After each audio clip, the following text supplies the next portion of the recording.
escape scout.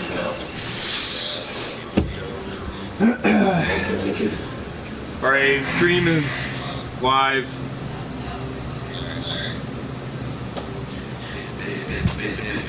Hello, all, and welcome to Mr. X's TTRPGs for Idiots. I am Mr. X, your dungeon master.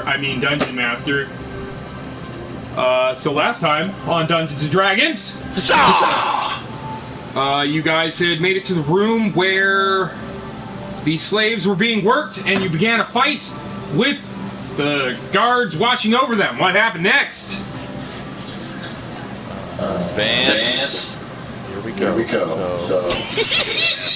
Back to the battle to save the slaves we go. Each still standing, one clinging to life. Gets hit and gets surrounded by two. Kill gets frozen by a wizard. Fred casts fly, goes up, touches me, and says, "Think happy thoughts." Fred goes high enough to see the whole field. I fly over close to Fred and fire on the guy to the left in combat. I killed him. Enemies are down. We see stairs going to the water flooded area. Combat heads into the water to explore. We head back to the storage room that was skipped. We found a secret door, a glyph on the wall. Fred checks it out, detected by magic. Gil runs up to the wall and punches the glyph. Nothing happens. Gil was about to piss on the door. Secret door is open. We hear voices coming from where we came from.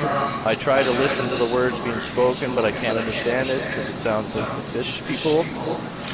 I tell the others we vote to go through the secret door and work to close the door behind us. Fred leaves the dragon behind. In the room has that we go into has a cloak, chain armor, 3 shields, coffer with lid closed. I think I'm missing something that was also in there. Did I get everything or no? Change, armor change, float, and 3 shields. Can't. Anyways, I check out the coffer. I roll a d20, coffer is locked. It's booby trapped, combat disarms it with his craziness. The trap pops open. Inside there is 12 glass bottles, cloudy green fluid smells like the ocean, jellyfish bubble inside. Gil drinks it. Back to the dragon, we see 3 fish people with spears entering the room. The enemy is about to get into the secret room. Gil stands guard. Fred shoots a fireball at the first guy's face. The guy is barely alive. We killed off most of them. More coming from the hallway. We kill them all. I listen to hear if anything is coming. Nothing I can hear. We go back to investigate the rest of the items in the secret room. Fred checks the float, switches. Stitching is made in Arconic. I think I spelled that right. Yeah. Shields are unstable. There's a magic properties with the bottles.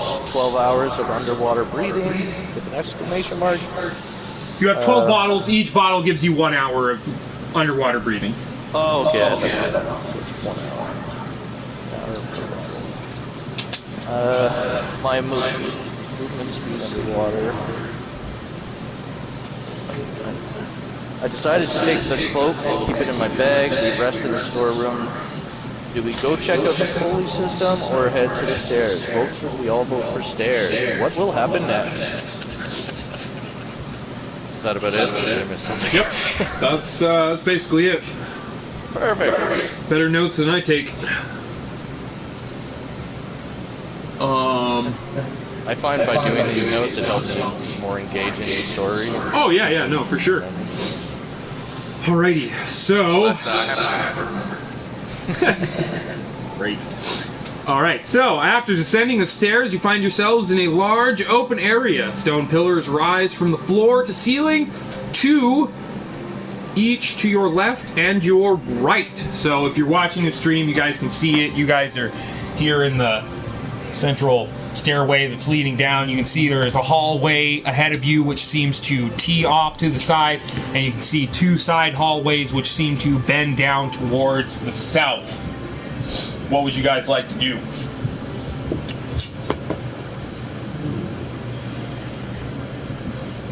Can we see the side while we go down the stairs? Yeah, when you guys are about halfway down, you can kind of see down these side hallways, and like I said, they bend down towards the south, so you see them come to an end, but you can tell that they continue on around a bend. And those circles that are pillars? Yes, those are pillars.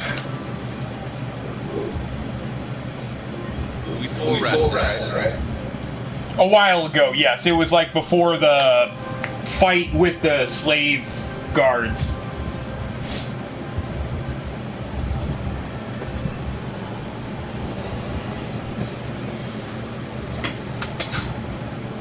Let's go straight. I go straight. Oh, no one's party.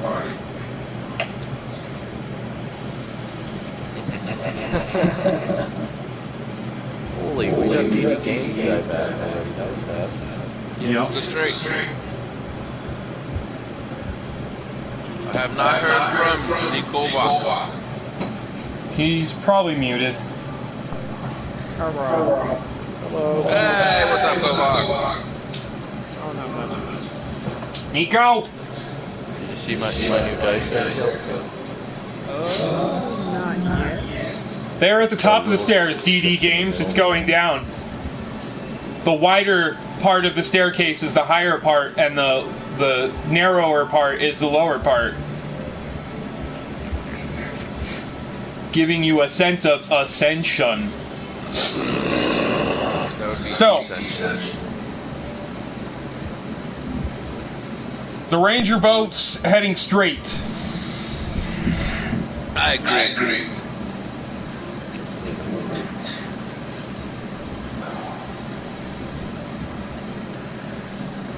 Any objections to going straight? No.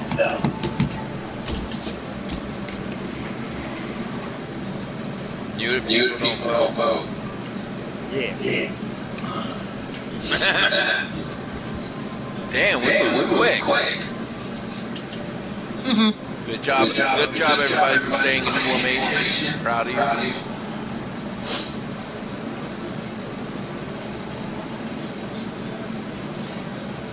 So,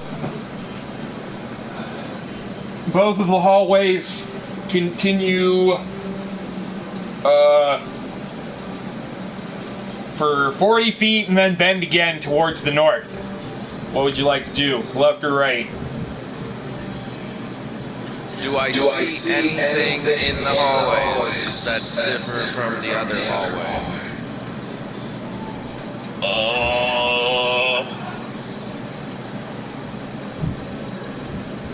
Give my box. I would say it's still the same sort of blue tile walls that you saw being constructed on the upper level. I meant specifically with the left and right hallway. Any difference?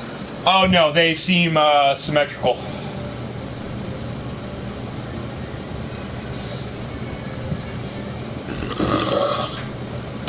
Well, what's it kill that everybody always goes?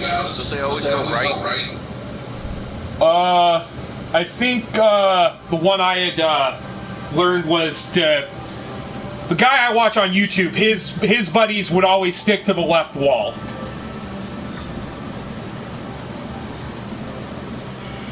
Well, then I'm not gonna be like everybody. I say we go right.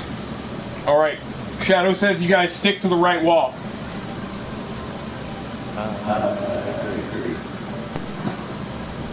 Yes. Alright, so you go right 40 feet, it bends to the north, and then it bends to the east again, and then it bends to the north again, and then you come to another T section about 20 feet to your guys' left. You can see a hallway heading north. The hallway also continues off to the west and to the east. Where would you guys like to go? Continuing the follow the right. Do I see any difference? No, they seem just like regular hallway. Well, let me see. 5, 10, 15, 20, 25, 30. Actually, you can see 30 feet off to your left, there is a double doorway. And then the hallway also continues off to the west past that double doorway. Double door it is. To the left? To the right. No, to the left. Okay. In the box. Staying to the right. Sorry, my wife went to the No, it's all good. But what? You always gotta fix their problem. All right, so you guys are standing at a T. Well, not necessarily a T intersection. You guys are coming out of a hallway. The hallway goes to the east, continues to the east, about 20 feet over to your guys' left. It heads northward. And then the hallway also continues westward, and along that westward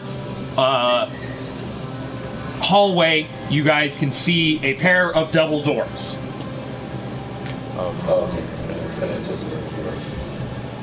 Checking out the double doors. All right, so as you're heading towards the pair of double doors, you walk by that hallway heading north. 1, 2, 3, 4, 5, 6. You can see down the hallway there are 2 rooms. You can see 2 doors off to the east side of the hallway, and you can just barely see at the end of your sight line that the hallway seems to continue northward. But you guys head towards the double doors. Are you guys stealthing? These double doors west.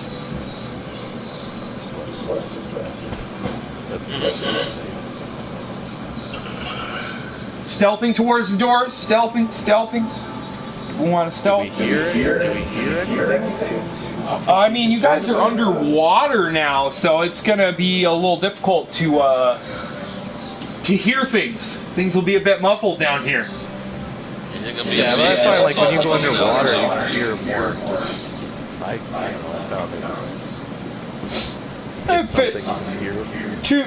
To an extent, I suppose. Let me look at the room and see what the fuck's going on inside to see if there's anything relevant that might be heard through the doors. And should we be running a timer because we drank it we have an hour of repair? It's not gonna be like a literal hour of playtime because you guys could get into a battle here in like 5 seconds, and that battle, even though tonight could take us like 4 hours to get through, it would have only been like potentially a 1-minute fight, so you guys wouldn't have used up 4 hours or 4 of your guys' potions in that one fight. There is a difference between playtime and time that happens in the game. Right now, only a couple minutes have passed by as you guys are swimming through the area. Do we lose more oxygen for exertion? No, because you guys are, see, that's the weird thing. You guys, the way the spell works, it's not like a magical fucking bubble appeared over your head and is constantly, like, filtering in fresh oxygen. You guys, your lungs are filled with water right now. Your body has just been magically enchanted to filter out the oxygen that's in that water so you can actually fucking breathe and not die. So that's how that's working. So when you guys first came down, like, you actually had to, like, almost experience drowning for the first time but you soon found out that, oh, it's just like air, just really fucking thick air. This is Dungeons and Dragons, motherfucker. Oh yeah. Yes, I see. Yeah, it doesn't seem like there's any exuberant sounds coming from beyond the double doors.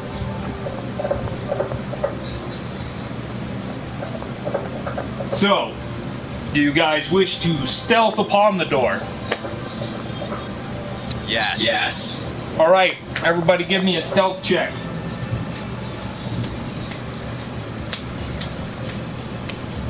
got 3 numbers on here.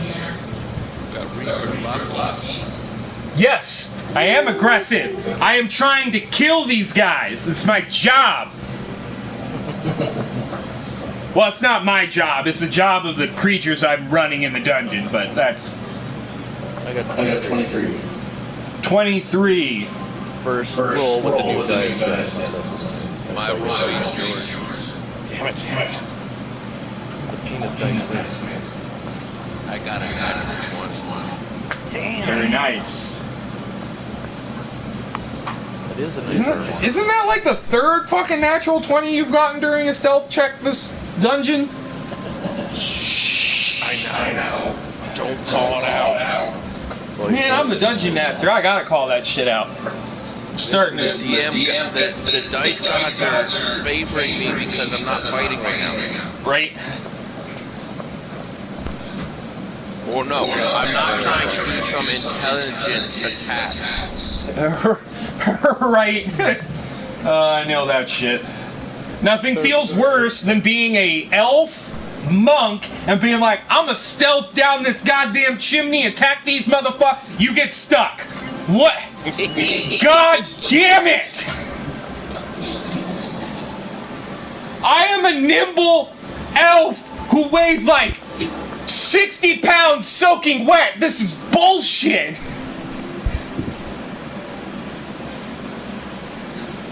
Thank you. Finally, for once we get someone who's not a fucking asshole. That's amazing. I didn't think that. I think we'd have to be doing this shit for like a year before we got someone like Pause there. Thanks, man. That's because he pauses for pot. He pauses for pot, exactly. He's a thing.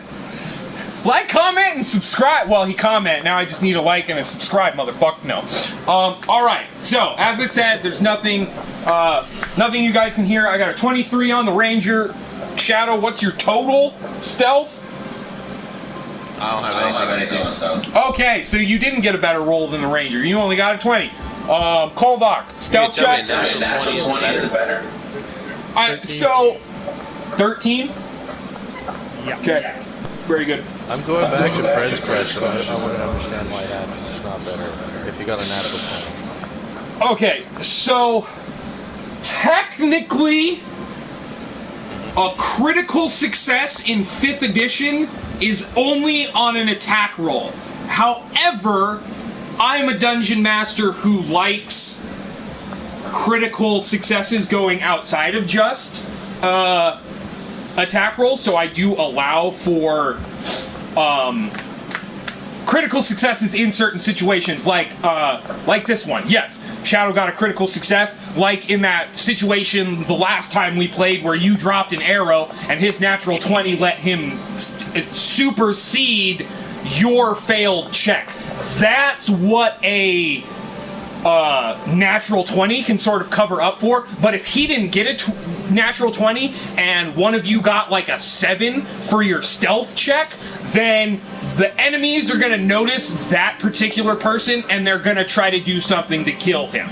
Versus the other 3 who are like, yeah, they didn't notice us, so now they're just going to surround you and you maybe die. So that's where a natural 20 can potentially come in and save failures, in a sense, in skill checks like this that aren't attack rolls, if that makes sense. Gotcha. But also, I do sort of add like kind of an irrelevant bonus to your natural 20. It's like it doesn't increase the actual number you do. It's almost like I drop the difficulty class of whatever thing you were trying to attempt is. Like if you were trying to do a near impossible thing and you got a natural 20, I might drop the difficulty class down from 30 to 25 so you have a better chance with your modifiers to actually succeed at the crazy thing you're trying to do. That's another way I can use D20s. So, Combat, what was your stealth check? 20. 20. Alright. What is in here?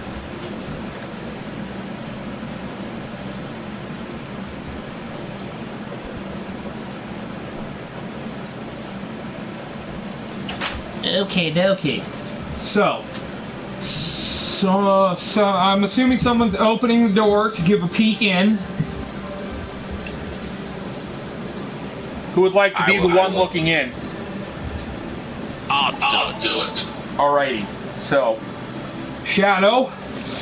This large room features walls and floor covered in gray tiles, the ceiling covered in white. Tiled pillars support the ceiling and run down the length of the area of either side of the center. An altar is built against the northern wall of this chamber. Its stone base is covered in carved shark eyes that stare out in all directions. The startlingly realistic eyes are inserted with dark stones that reflect the chamber's dim blue light. Glowing symbols and strange designs are engraved into the walls of this place, casting an eerie light throughout the chamber. 3 chanting Sahuagin dressed in ceremonial robes float near the altar, their arms raised towards the ceiling, which is some 30 feet above. Carvings of shark eyes adorn the altar's front, each varied in shape and size. The gory remains of an unidentified creature rests atop the altar. Blood rises like smoke upward past the Sahuagin. 2 large and squirming sacks flank the altar. A massive 2-headed shark, its fins adorned with bands of pearls and gold, swims in circles above the altar. What would you like to do? I'm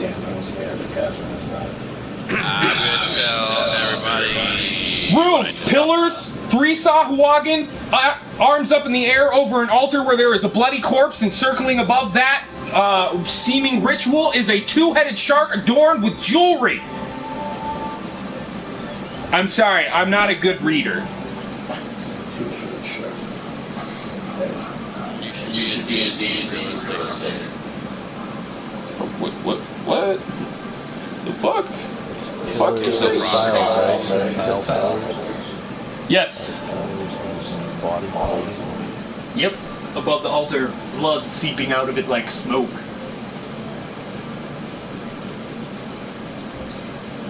It should be fun. I mean, I will remind you guys that your mission here is intel. You are here to find out where Leo went. Yes, he came here to this well to find out some information, but whatever information he got from the well led him somewhere else.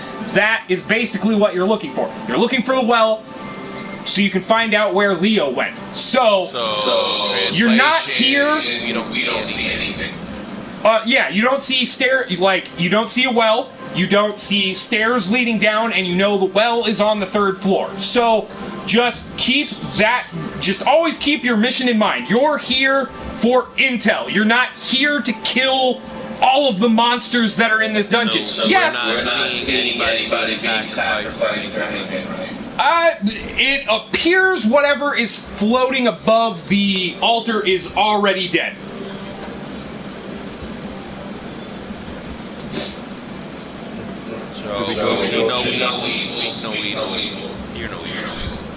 What's the name of the guy we're looking for again? King Leo. Leo. Should we check the bodies to make sure it's not him? You could. That involves us doing and problem fight. I say one. That's fine. Close my door, please.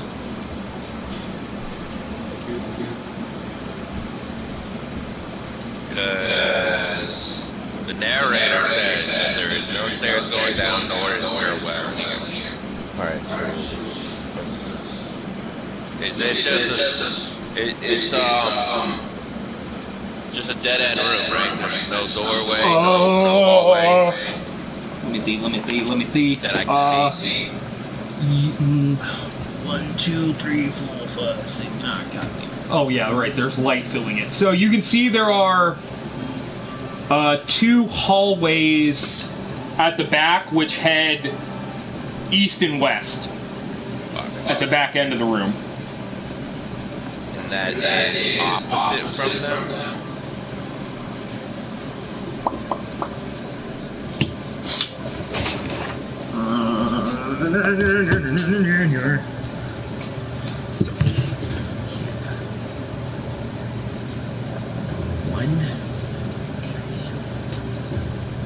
One, two. Last year, No, I don't know. I think it was a cop. Cigarettes reveal lasers, and we sneak through. Well, I don't think cigarettes would be able to like be lit underwater, so it's not gonna work.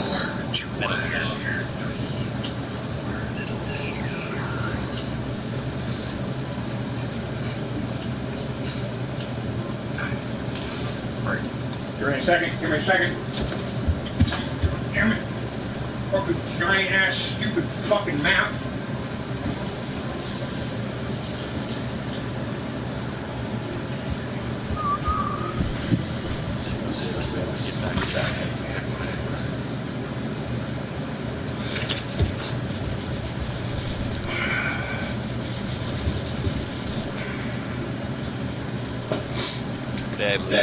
Nice.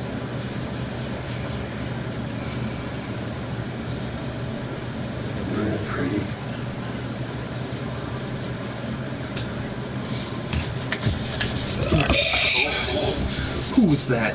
That was a dragon companion. Hanging shit around all over the place. I believe the company is called Dolphins and Dogs.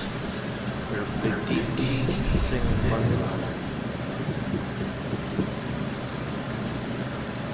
Magic.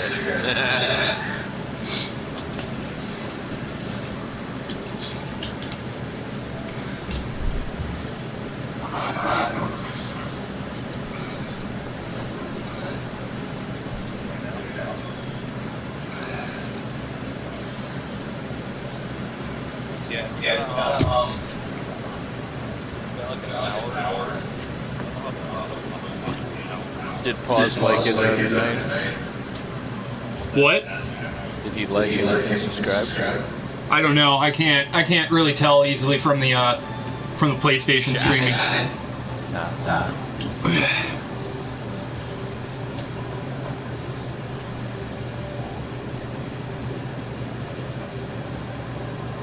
Magic cigarettes, of course. Why didn't I think of that? Shit, that you can barely fucking see that.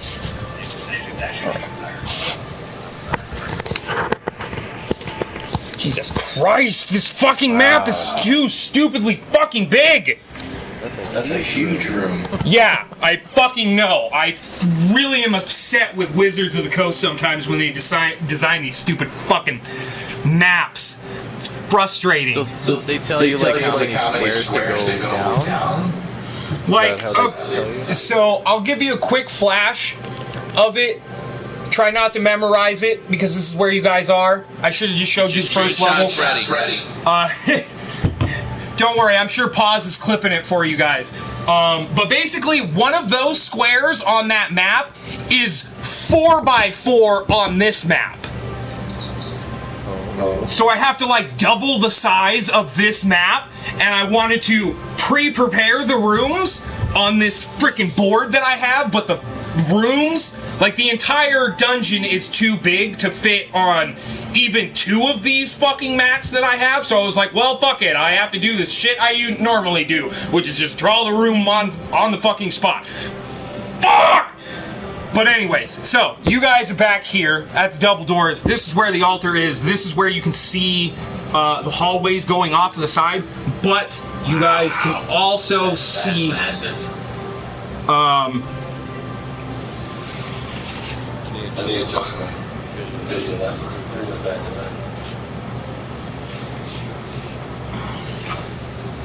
So you guys also did see this hallway back this way to the side, and you can also see a similar sort of symmetrical hallway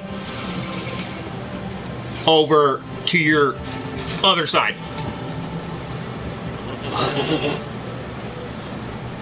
So, using logic, you can assume that these two back hallways off to the side probably connect to the side hallways that surround this giant-ass fucking room. Why? Fucking go down to Seattle and talk to the people at Wizards of the Coast. Well, actually, I can't say that, because this adventure was designed in, like, the fucking 90s, so that was still when they were TSR. So that's totally different fucking people. Sorry. Don't be mad. Please. So, you have the two side hallways. You can try to investigate, or you can continue back towards the east side of the... Or continue eastwardly, in a sense, or whatever. What would you guys like to do? You have peeked into this room, seen there is some sort of weird ritual going on, and some crazy two-headed shark within. I still say we'll go on and go keep around. Eastwardly? Sure. Very good. According to D&D games, it takes sex and sauce. Well, actually, the room you guys just peeked into had 3 female Sahuagin in it, but, you know, whatever. People don't want to pay attention. Did you just throw that just to erase it because we moved on? Yeah. I'm going to need space for the other giant-ass fucking rooms in this dungeon. We decide to leave the room. So I'm gonna send a message to everybody. So Midnight Entertainment here. We should just keep skipping rooms. After he finishes drawing them. That's so mean. Wait, no, let's go left. I want to go back to the previous room. I told you guys.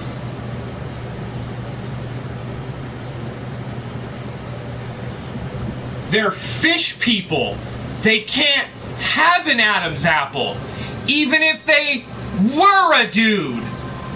Pay attention! So, heading eastwardly, you guys come to another T section.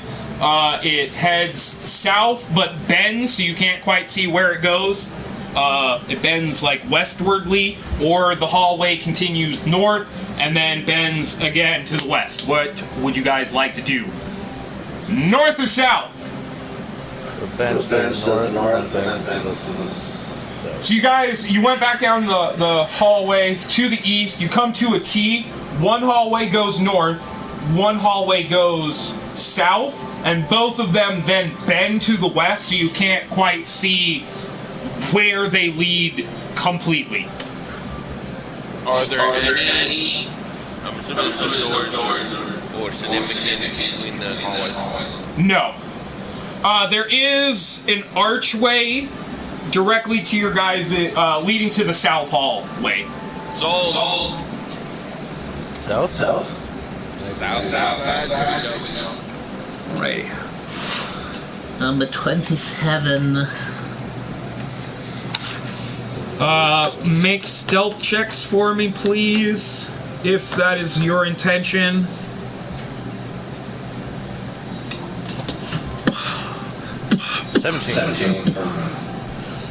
Seventeen. 7 on shadow. Yep. 22, Kolvak.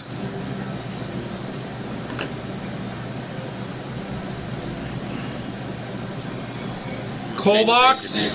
9. My controller. Alrighty. So, a short passage leading west beyond the archway opens after about 20 feet into a large room. A seaweed bed covers the entire south wall. Several coffers, their lids closed, stand at regular intervals around the unoccupied walls. A large, powerful Sahuagin is addressing more than 20 Sahuagin guards. Back to This is going to be fun.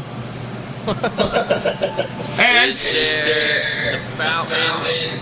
I mean, the well or any way nope. out of that? You do not see a well or any stairways, but as Kolvok comes just fucking beefing through the ocean waters of the plane of water, he's just moving, like he's creating white waves under the sea as he's trying to move into this room.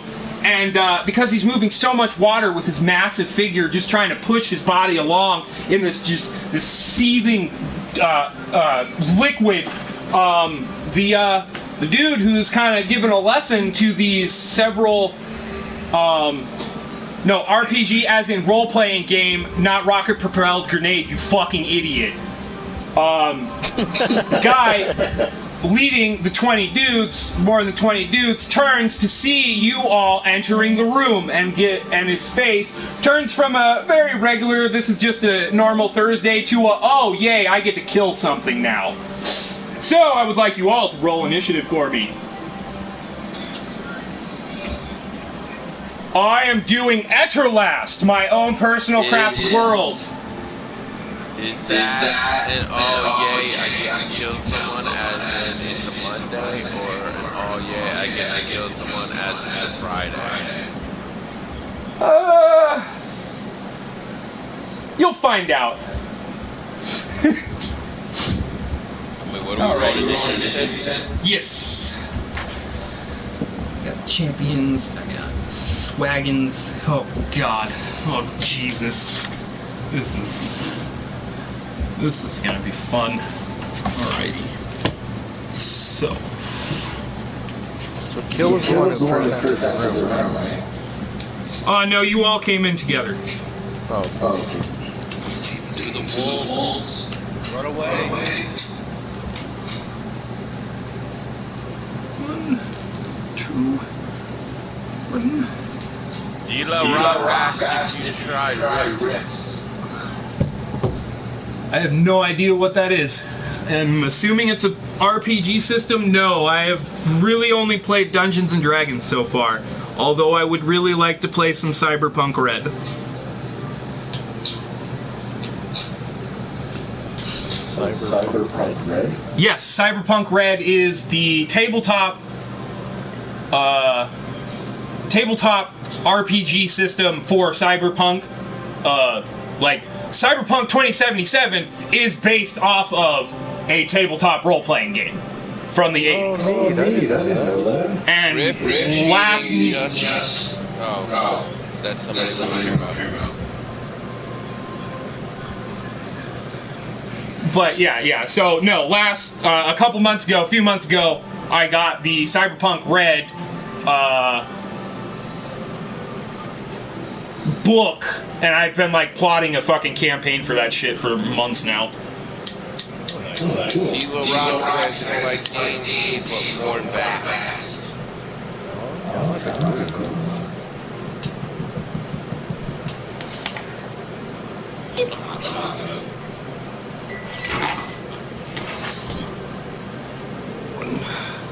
Alright, so draw on chest, try to escape and go back to the previous room. Did they see us though? Yes, they did. I thought, so aren't they gonna come after us if we leave? Yeah, most likely. That my purpose is on changing to still be void. Or be good, whatever. I mean, it looks pretty fucking cool.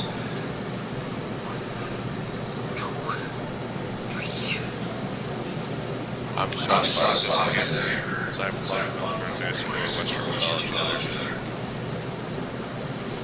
still haven't played Cyberpunk. It's on my PS5. I haven't finished it. I started it. Is it good? Yeah, I definitely found it fun. I didn't have Yeah. any any issues like everybody else is bitching about. I think most of the people bitching about it was the PS4 version. They were just fucking all around complaining about it. It's not fair, fucking. I never had a problem. I played on PC, but never had a problem. But, Is it long? About 100. Yes, yes, a D100. You use. I mean, a long time ago, back in the 70s and 80s, there was literally a single dice that had 100 fucking sides to it. It was fucking stupid. That's why they switched to the percentile dice, which is 2 D10s, which one represents your double digits, one represents your single digits. So you roll one says 20 on it, and the other says like 3 on it. That means you got a 23. You can buy one for $6. The Rock says it was starting in 1990. It's Megaverse, so anything. it looks fucking dope. Oh crap! I forgot. 1 second.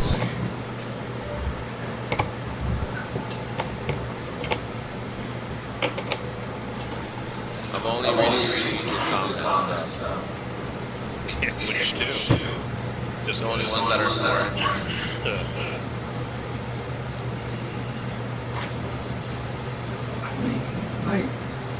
I feel like Dungeons and Dragons has the same problem of not being able to die.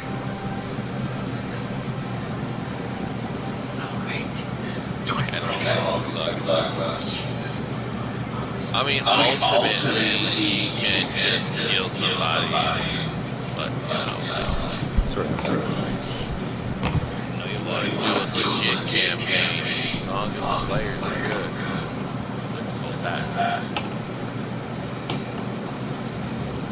The Rock says, yeah, you can die in rest.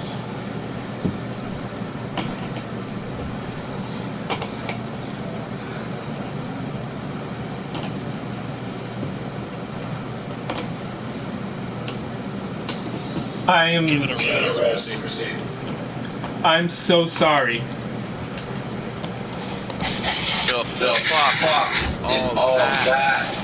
That is everything that's in the room. What do you some type of asphalt? Damn it, fuck.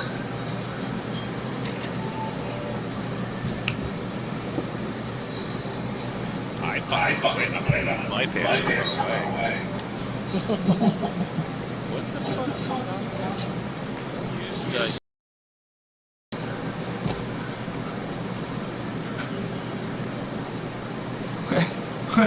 What?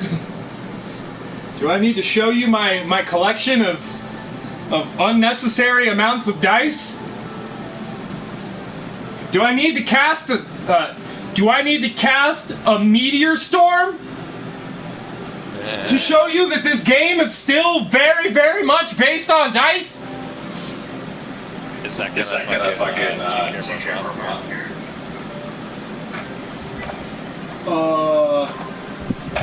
You mean the troll problem? Oh, yes. If you casted a meteor storm on this situation, you would probably kill everything in this room, including yourselves. Shut up. Do it. It's a 9th level spell. He's not there yet, or 8th level. Still not there yet. I secretly have gained full level. It's been a busy week. I'm gonna put all my concentration in it. Oh dearie me, oh dearie my, oh dearie oh. I don't know what to do. This seems like to be better when dice like that. I don't. He's just a troll sitting under a bridge asking you for your gold coins because he doesn't get any attention any otherwise. Right on there will be start every time. Love that shit. He secretly wants to be our friend, and join our game, because we are actually people who have friends who like want to spend time with us on a Thursday versus this guy who's got to just sit around and talk shit in the comment section below. Alrighty, so That's a lot of red. That's Anybody play mine? sweet. I got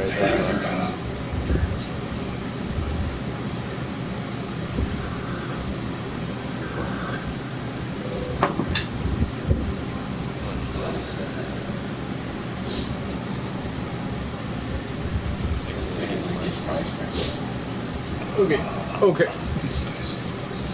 No, all rings are enemies. Patching's a good one.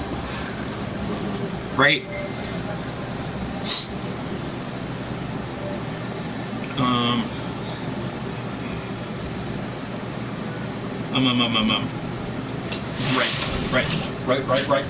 Right. Using my right hand. Okay.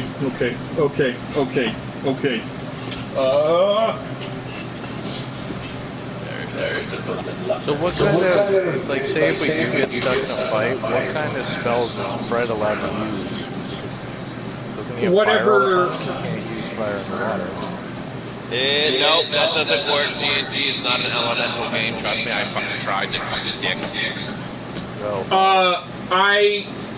If Shadow wants to use his fireball underwater, I will allow it. It's not going to like reduce damage or anything that. They're not traps. They're people. I tried that pre-band stage. Yes, like one of the things that they like that this game doesn't program, because vulnerabilities basically make a thing weaker. So if I send a fire dragon at you guys and it's weak to ice, it's really not as strong as it should be, because you're doing double damage, which essentially means the dragon has half the health it should, which makes it an easier encounter. So vulnerabilities like that are not typical when it comes to your guys' enemies. Resistances are a thing, like a fire dragon. Not really going to do a lot of damage to it if you try to throw a fireball at it, but most things outside of fire will do fine. But you're not going to do extra damage for sending an ice ball down its throat. Alright, 25 to 21.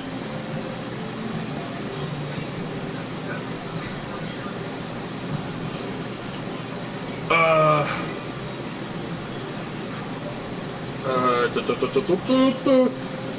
20 to 16? 17.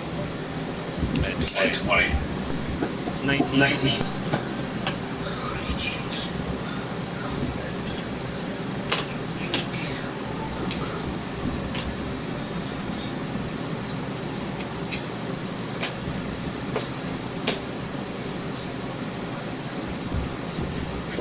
I got ask you about what you.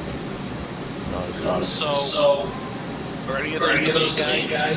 Or is it the guy in front of us? Yeah, that's the guy who is not a ring. Okay. Shouldn't have shooting, but we don't swing fucking fish. You don't. Just kill them all. Okay, so Shadow, you said you were 17, right? Yeah. Okay, so... Last time to try to negotiate after 50 billion. Thor? I don't understand why. What? Boar, what was your initiative? 6. 6. I guess you're last. Yep. I'll just slide to the back. Need a mage with a fire spell. That is amazing. I swear I'm getting the comments later than everybody else is. Yeah. Right when he was reading it, it popped up for me. Yeah. Oh, I just popped up for me. I'm assuming a mage as a general class. God damn it. So if you can use a fireball, we can't use ice and we can't use electric, right? Because we're underwater. We can. I don't think there is electrical. There is electric spells. Oh, I thought you were talking about fire. I didn't know these are all the spells. Same. No. Yeah, like not. You meant like there's no elemental effect. Magic beats science because magic doesn't give a fuck about rules, and it just fucking happens. I think we were fighting 3 people when I wanted fire. And yeah, I was even surprised by that. I was like, oh, it's gotta have weakness to fire. I was like, what? Seriously? Yeah. Theoretically. Game. Not a Alrighty, so at the top of initiative we have combat. Alright. You guys have been noticed by this horde of fishy men. I'm gonna find something. 5, 10, Now, 15. I'm assuming this whole room is underwater, right? Like, Yup. at top. Oh, it's underwater.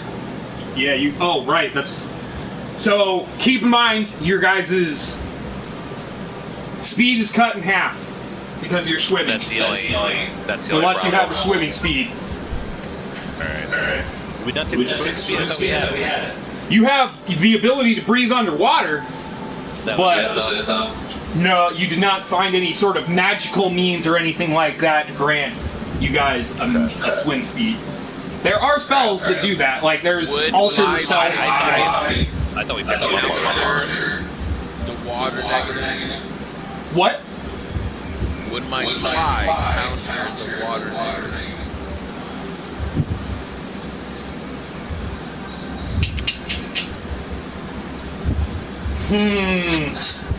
I would say the fly spell is based on resistance from the air, so I would say you are still half speed, but you would be moving at 30 feet, so you'd be about your normal speed, essentially swimming. So yes. In a sense, yes, it would increase your speed. You wouldn't be able to fly 60 feet unless you used a dash action. Like your speed would still be halved by the tension of the water, but yes, you could cast fly, and it would give you a boost in your speed. Alright, so 3 attacks. 3 attacks. Go ahead, roll. 23. 23, yeah, I'm sure that'll do it. 22. Yep. 22. Yep. Now, the water negative are actual. Oh shit, yes it does.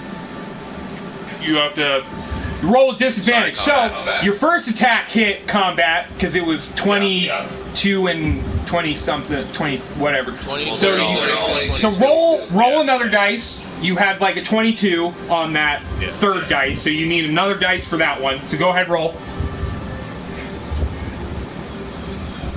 Okay. Just the same shit. Just, yeah, roll a d20. Basically, of the 22 and whatever you roll now, Okay. take the lower. You're rolling a disadvantage fighting underwater. Okay. 19. 19, so that'll hit. So 2 hits. So roll 2d20, take the lower. Okay. 13. 13, that'll miss. Okay.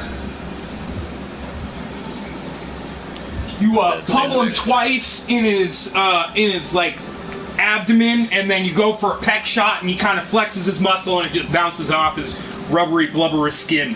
What'd you get for damage? 18. Very good. 18 damage it is. Do you want to? Finish my cigarette. Alrighty. Wait. Did it die? No, it did not die. Do you want to go for a 4th key strike attack? He's looking pretty bagged up. Nah. Yeah. He looks toasty. He's excited for this fight. Here, he thought he was going to... Go ahead. Okay, so next we have Kolvak. Okay. How far away is the combat going? He moved 5, 10, 15. Okay. And what kind of doorway did we come through? Double doors? Was that what I heard? There was an archway back here. Okay. We can't change back because they already spotted us. I mean, you could fall back a little bit into the hallway, and then you guys aren't fighting 20 dudes all at the same time. You're fighting 2 guys, 3, 4, or something like that. But yes, I agree. It's not like you guys can be like, "Oh, sorry, this isn't where I parked my car."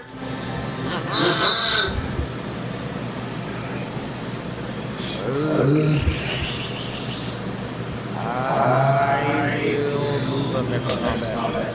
Very good. Very good, sir. As long as there are enemies near. Yeah, he's up on a guy. 5, 10, 15. No, right. You ain't up to the main person. Oh, shit. The drill sergeant, as you would. And I will rage and recklessly attack. Alright, so single D20 on the attack. So his rage counter on a disadvantage then? So he's using reckless attack, which gives him advantage on his attacks, but the disadvantage from the ocean means they cancel each other out, single D20.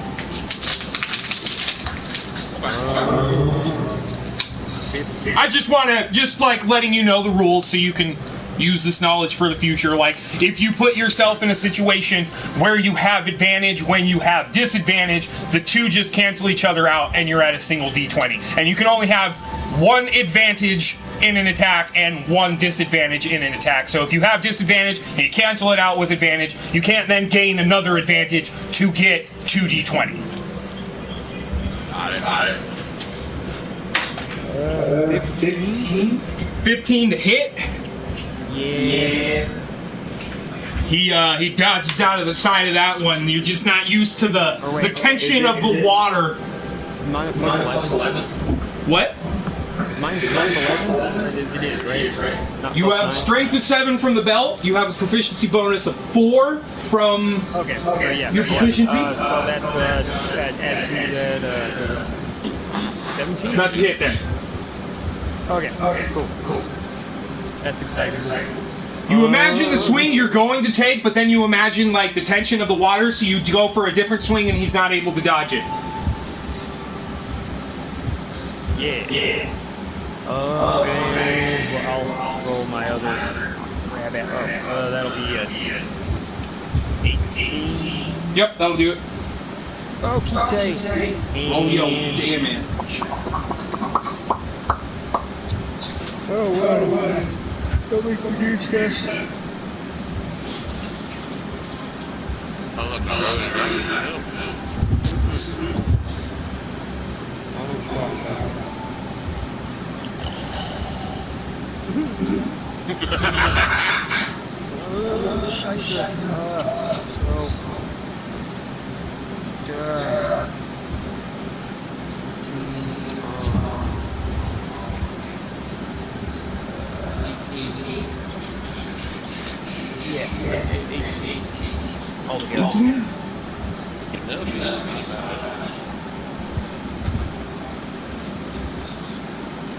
Pretty good.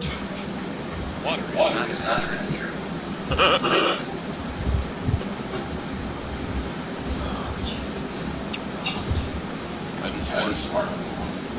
Oh, fancy. Yes. Oh, well, no, that's different.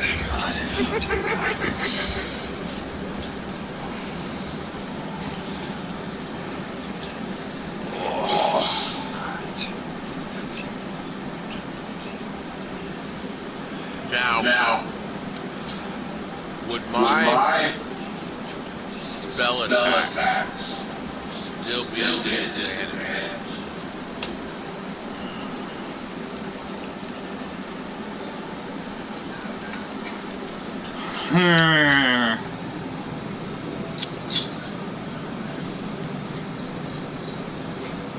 I would say yes. Because it still is like there is that tension, that resistance from the water that is greater than you're used to with air. So there is definitely like more force you might have to put in your fire blast. But if you make them make saving throws, they don't have advantage on it. Gotcha.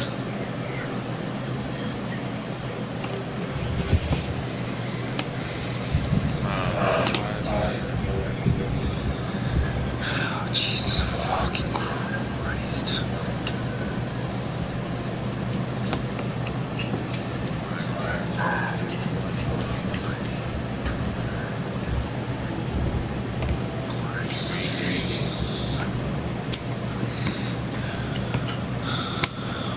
Oh my god. Why did I do this to myself? For some reason, it's unflooded and it's 15 feet round.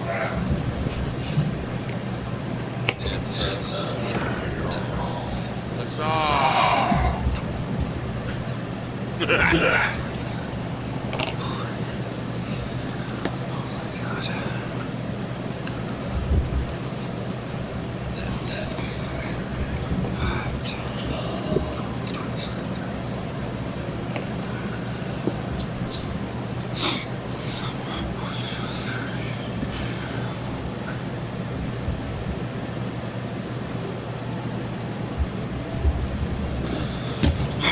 Ooh.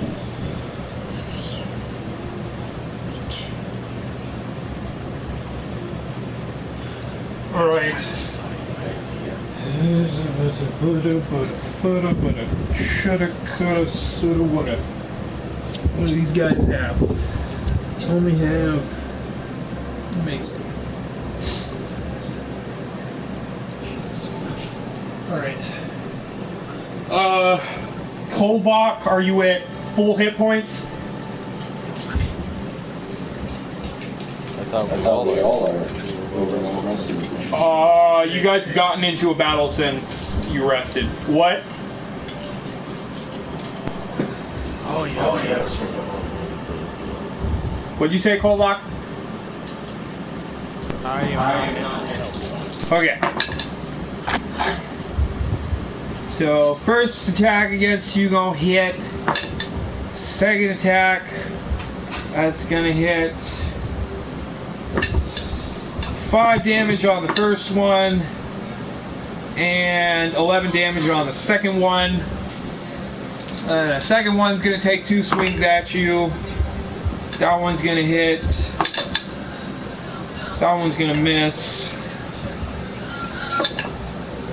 7 damage on the third hit. Combat, guy's gonna swing at you twice. That'll be 1 hit. That was almost a natural 20. That'll be 2 hits. So 4 points of damage on the first strike. 9 points of damage on the second strike. 2 attacks coming at you, Shadow. The first one's gonna miss. This has to be like the biggest battle I've I think it might be the biggest battle. Oh, really? Damn. It's not the biggest in this dungeon!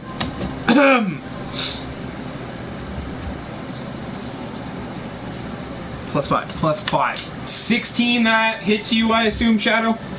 Negative. 16? Oh, yeah, that's right. You're a 17, right? 17 now. That's right. So, that second strike will not hit. So then 2 strikes coming in at Boar. Oh, no. First one's gonna hit. Second one is natural 20.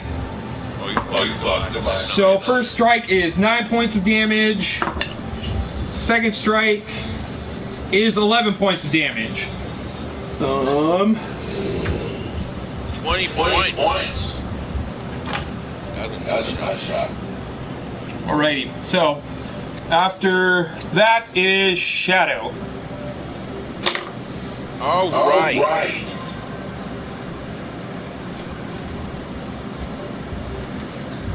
Question. Always.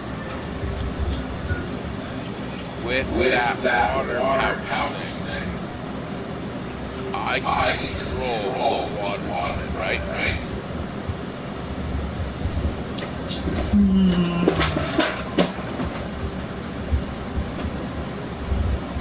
The canter of endless water. Alrighty.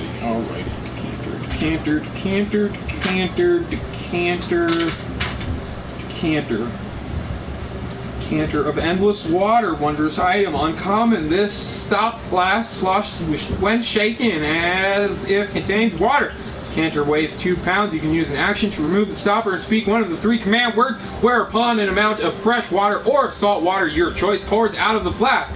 Water stops pouring out at the start of your next turn. Choose from the following options. Stream produces 1 gallon of water. Fountain produces 5 gallons of water. Geyser produces 30 gallons of water that gushes forth in a geyser 30 feet long and 1 foot wide. As a bonus action while holding the decanter, you can aim the geyser at a creature you can see within 30 feet of you. The target must succeed on a DC 13 strength saving throw or take 1d4 bludgeoning damage and fall prone. Instead of a creature, you can target an object that isn't being worn or carried and that weighs no more than 200 pounds. The object is either knocked over or pushed up to 15 feet away from you. These dudes are swimming, so you're not really gonna knock them prone. You can maybe do a little bit of fucking damage with the geyser, but other than that, like, they're not gonna fall on their ass because they're already floating in the ether. Alright, so that's not what to do when I want to do. So.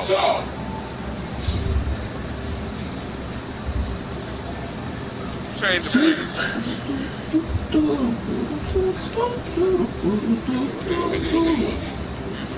Sorry. I wasn't prepared. These things happen. There have been several times where I'm like, all right, I'm gonna run up on this dude, I'm gonna roundhouse kick him, fucking knee him in the chest, and then the fucking wizard's like, haha, I killed him with a fireball, and you're like, well, there goes my fucking plan.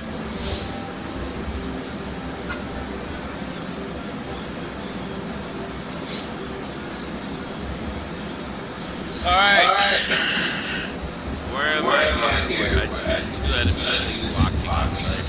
East. You are here, and there are 2 guys blocking the hallway. The enemy has split the party. That's my job, fuckers. Kind of concerned because he said he was looking into doing a campaign on this other thing, and then now suddenly we have all these enemies, and now the party's split up. I'm a little concerned right now. I would never kill you guys. I would never kill you guys to start a different campaign. I have already been lectured by a dungeon master on the internet. Oh, there you go. Okay. There are some dungeon masters who are like, I don't like this campaign. I guess it's time to kill everybody. And it's just like, if you don't like the game you're running, just change it up. Like, you don't have to kill everybody and start a new fucking game. Like, you can change things in the middle if you talk to your fucking players and you're all adults. Now, you said the room is feet high, right? Yes. Wait, did I say this one? That was the other room where the ritual was going on. Let me look at the info book. I think it's legal in July 1st, Connecticut. What? Weed is legal on July 1st in Connecticut. Nice. Weed is legal July 1st in Connecticut. Congratulations. 20 feet high. That's Canada. Is it? Yeah, July 1st. I will smoke one for you.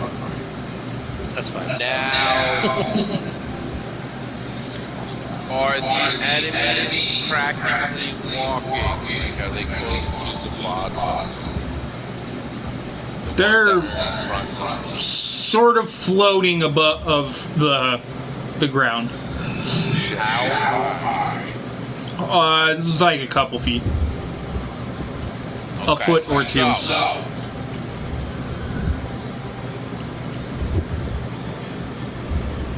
could They I do not go- have elevation on you. It's merely thematical floating. I'm gonna piss real quick. Don't kill us where you keep quiet. How tall are they? Average human height. About like 5, 6, about 4, 5. Yeah.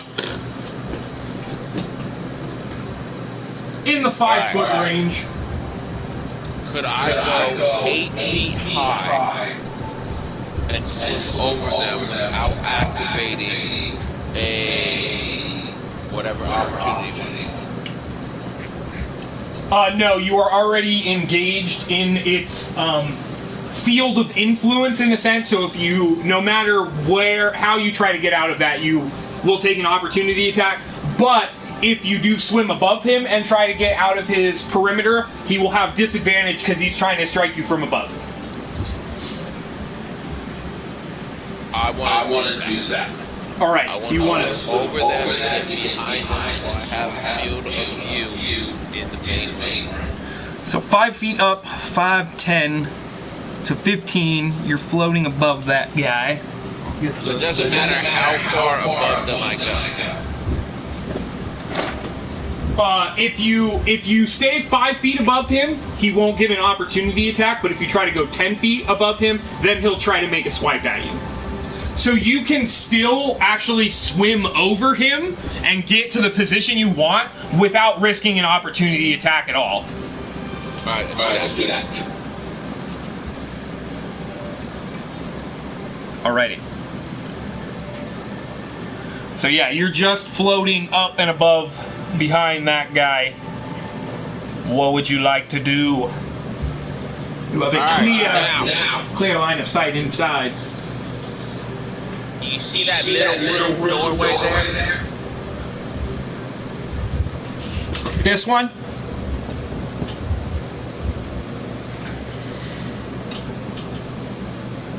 Yes. Mm-hmm.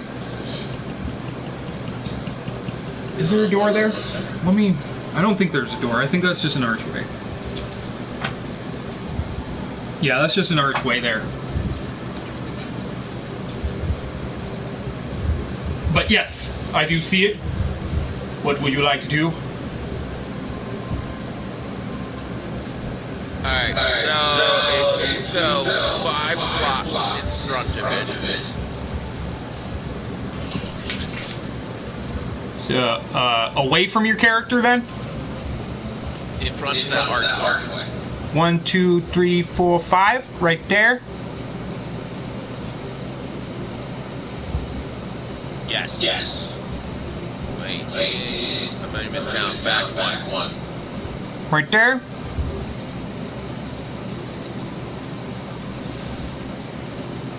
Yes. Fireball. Yes.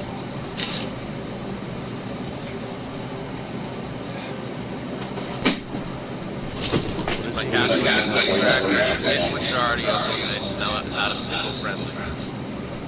Indeed. Alright, I am just gonna do group rolls for this. I do not have the patience to roll every single one of those guys. So, group number 1, fail. Group number 2, fail. I hope you roll some really good damage.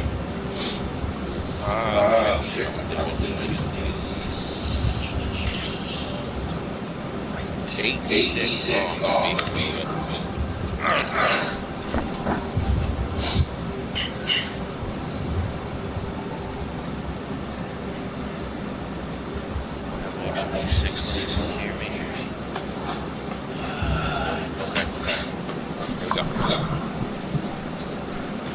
I just need to do the 8, right? Like, I don't need to do separate for the groups. No, just roll all 8, and that is the damage that goes to all of them. Any that had save would take half damage, but no one's taking half damage. They're all taking the full brunt. No, it's just spells are awesome. They just do a lot of damage. But there is the potential of greater failure with spells. It's like, yes, Shadow can do 8d6 of damage to these things, but if they make their save, then it's not quite as effective.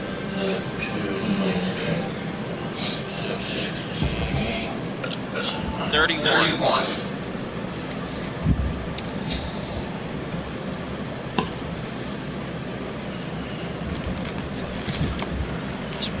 And that's the end of the fight. You guys are welcome. Go home. Holy shit! Wow. What were you guys so worried about? So how many was that? 1, 2, 3, 4, 5, 6, 7, 8, 9, 10, 11, 12, 13, 14 in a single hit. Had those guys made their saves, though, all of them would still be ready to fight. So that was a fire spell? Yep. Fireball. They're underwater DD games, so the fire is a bit muffled because of the water, but it's still fully effective because magic is awesome and it beats science. No, there are still 2 groups of enemies which still exist. So, still no change to the sign yet. Shadow. So now it's the boss guy. How many attacks does he have? He's got 3. I hope that majority dead. Nah, he still wants to kill some stuff. So, 2 attacks on Kolvak. 2 attacks on Kolvak. First one hits you, Kolvak. Second attack, natural 20. So 10 damage on the first strike. Left it in your vehicle. I don't have a vehicle. I do, but I And then 8 damage on the critical hit. And then 1 strike. What? I missed that targeting. That was on Kolvak. Okay. And then 1 strike coming at you, combat. Natural 20. Damn. I'm dead. 19 points of damage.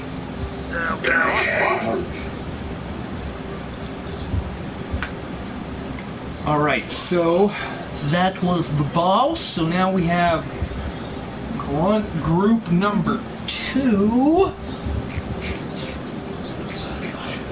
5, 10, 15, 20, 25, 30, 35. Put this comment about can't wait for Diablo 2. Yeah. The remastered Diablo 2 is coming out. No. September 27th. Oh, thank goodness I didn't put it. 5, 6, Mike, you a friend of ours, was trying to get me to get Diablo again, because I bought it remastered on the Xbox, and he wanted me to get it on the PlayStation. I'm like, I don't know, it's $79. And then now you're telling me another one's coming out? It's about 3. 5, 10, 15, Is it 20, 3? 25, 30, 35. 3 is the one that's on fucking PlayStation and Xbox, I think, right now. Oh, okay, so they're just going backwards. Yeah. Alright, So- 3 spears are getting chucked at you, Kolvak. Jesus Christ, another natural 20. I think I'm gonna stop using that dice now. He bought Second that one's 20 gonna dice, hit. that 20, hit the D20 completely. Third one's gonna hit. Alright, so first strike on you, Kolvak. 12 points of damage on the critical. 9 points of damage on the second strike. And 10 points of damage on the third strike. That was their turn. So we are back. No, we're not back to the top. We're at board. You have 2 guys right in front of you. Okay, so, seeing how I've never been in the water trying to shoot arrows, does that affect anything? Same thing. General D20. I think crossbows are the only thing that like aren't affected by water. And Really? there's like one other. Yeah, I guess fucking. because you need the force to pull the string back. At least the crossbow's already like set and ready to go. Mm-hmm. Well, you don't need to force the string back. Yeah, but at least you can use your But I feet mean, and those pull it, sometimes right? And those then are lock it in already its sort of position. mechanical mechanisms that assist you pulling back the crossbow string. So this is gonna be interesting. All right, I'm gonna shoot the guy on my left.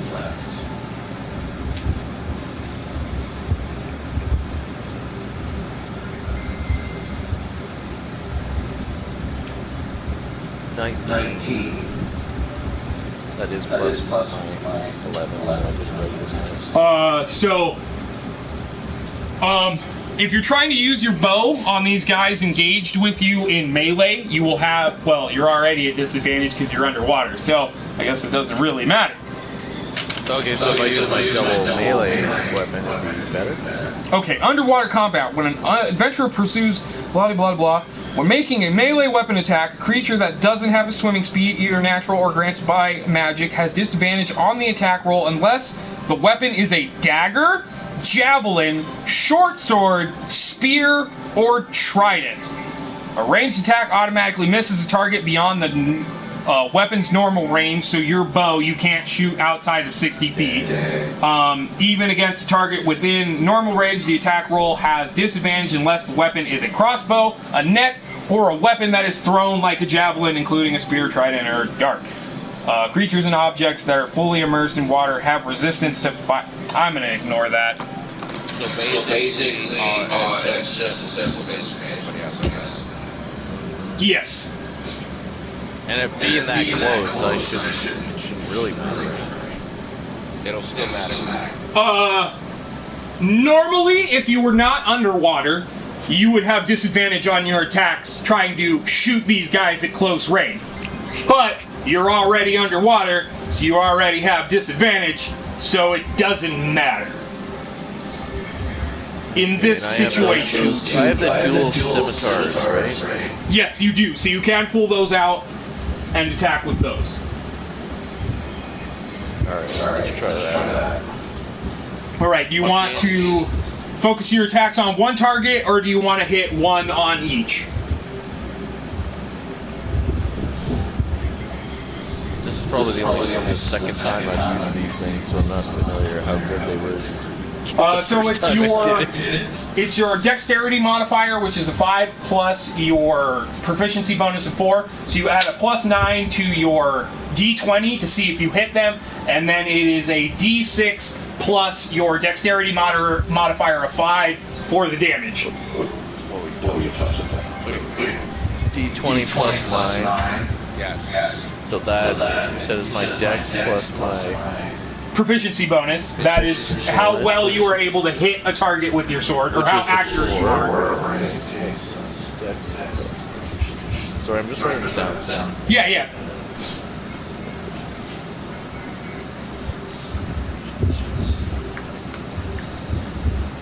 Okay. And then what did you say about the D6? That's your is the damage. attack? D6 plus 5 is your damage.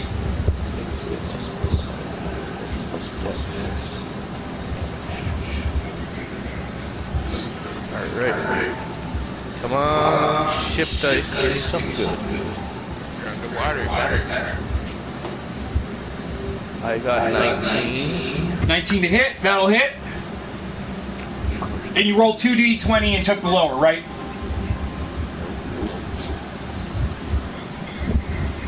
So roll again, take the lower of the 2. 13. 13. I think no, that's 12. still... Yep, 12 is enough to hit these guys. Okay, good. Now I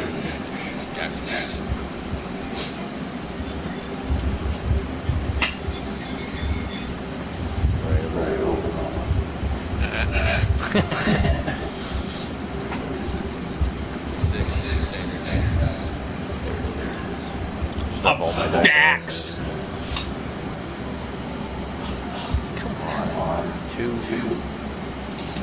2 plus 5? Yes. 7. Oh, I'm not. Shit. Get those new dice for nothing. All right, so It started because off you good. have 2 swords, you can make an offhand attack. You can make a second attack with your second sword, but if you hit when you roll damage, you don't add your dexterity modifier. Oh wait, you're a ranger, so you have a second attack already. So you can make a second attack that will get your dexterity modifier, but you can also make a third attack as a bonus action if you would like. Okay, so I can do my second attack first. Yes. Take the lower. Come on. 12. 12, yep, that'll hit. Roll damage. 10. 10. Alright, and now for your bonus action, you can make a third strike. Same with the 2 d20s. Yeah, So 2 d20s. The 2 d20s always with the melee attack. When you are... Underwater. Yes, only because you are in a disadvantageous situation.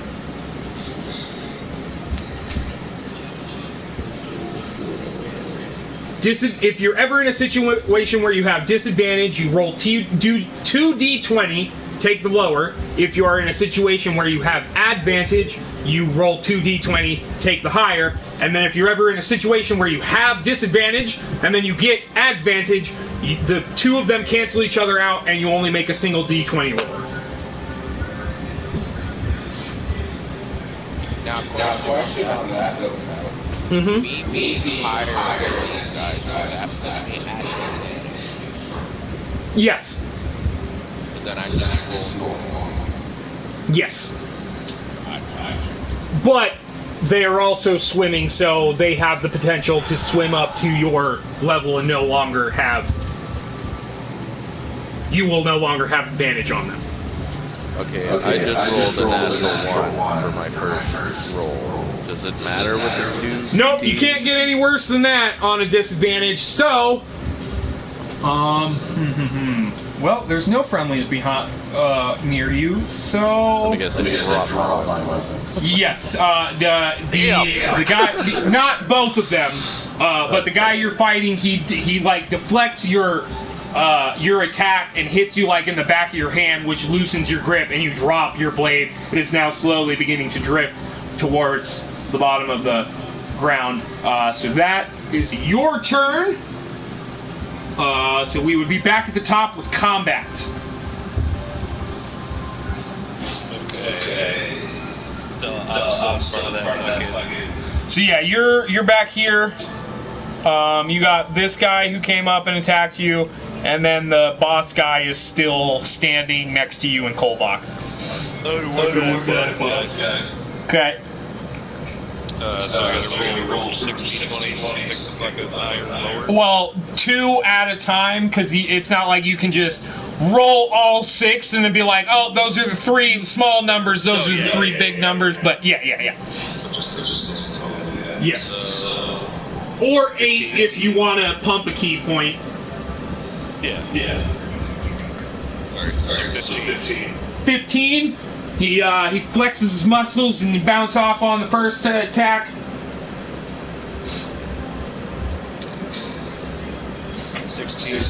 16. Clock him right in the jaw. See a bit of blood come out of his mouth. And another 16. And you come around on the other side and you do the good Christian thing. You turn the other cheek. Go ahead, roll damage. 17. 17 damage.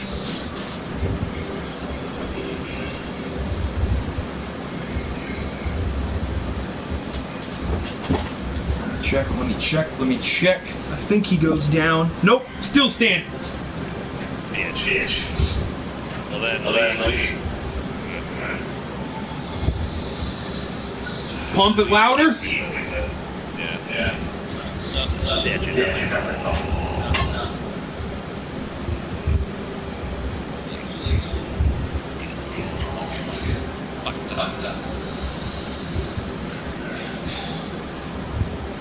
Comic possibility. Comic possibility. Sweet.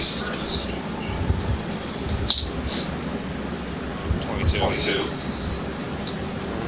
Yep, that'll hit.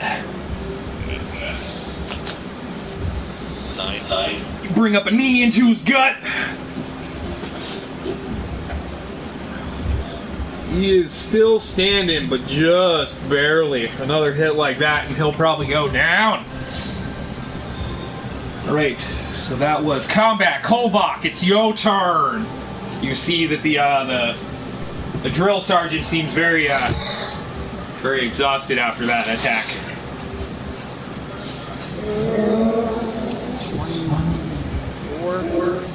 24, yep, that'll do it.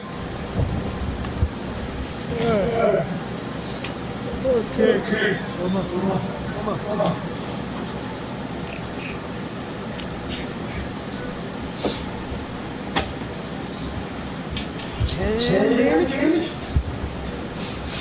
10 damage, alright. You, after combat, gives him the good old Christian treatment and gives him a knee to the abdomen. You just give a nice swoop to the guy's neck and take his head off. So you have 2 targets that are in melee with you. There is one that is next to combat, and there is one that is next to you.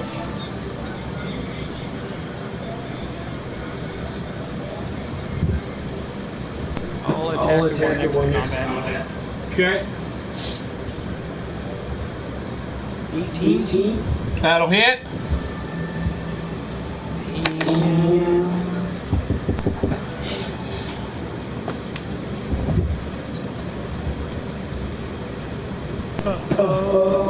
7 damage. 7 damage. Alright. Give him a nice little nick, but he is good to go.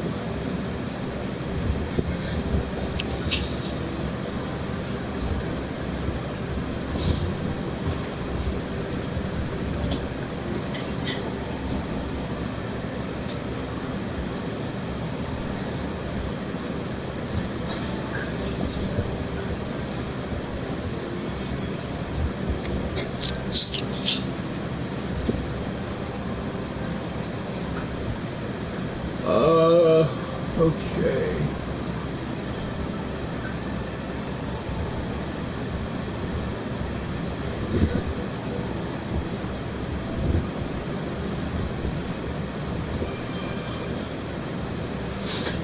Okay, so those guys.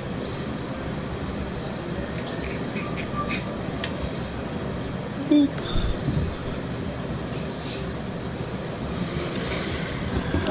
5, 10, 15, 20, 25.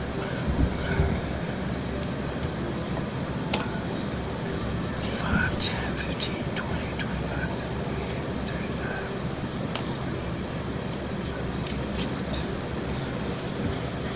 All right. 2 guys gonna take 2 strikes at you, Kolvak, and 2 guys gonna take 2 strikes at you, combat. Kolvak. First one's gonna miss. Second one's gonna miss.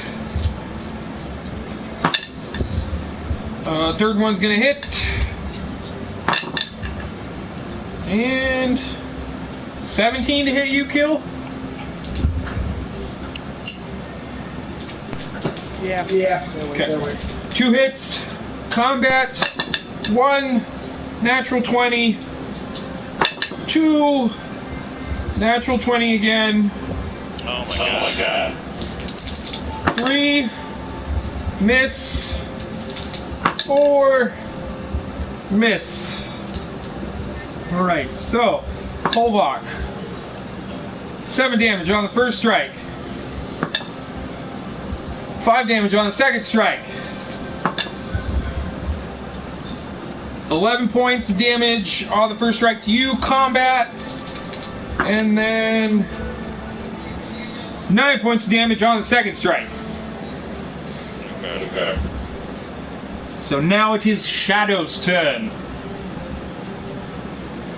Alright. I want to do Scorching Ray on level 3.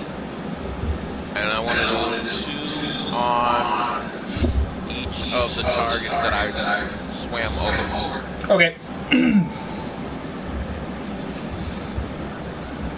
They didn't move, right? So No, they did not. roll. Yeah, they are. Yeah.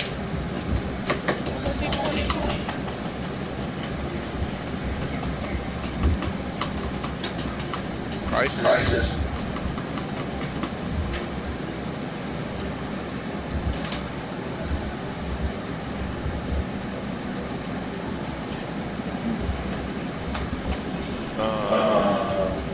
Okay, D20.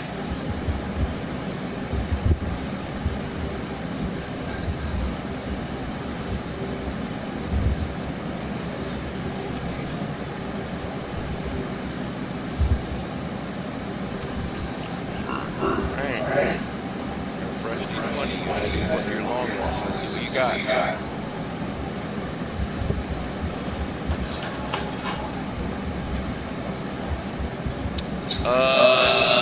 Unnatural 20. That'll hit.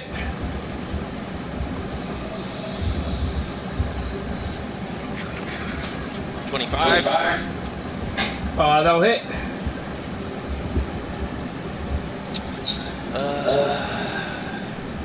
13.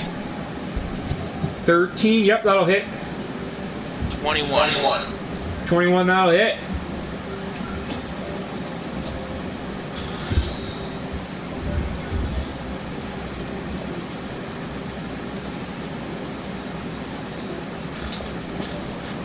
12 on the first target.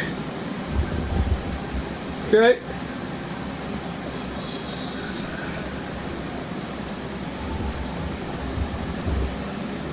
$10 on the second.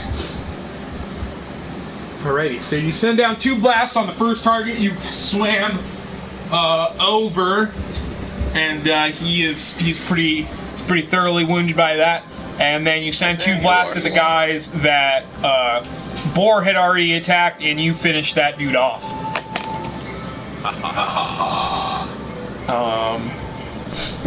So Shadow. That's good, the highest kill Right, I should get not as much staff. To group 2.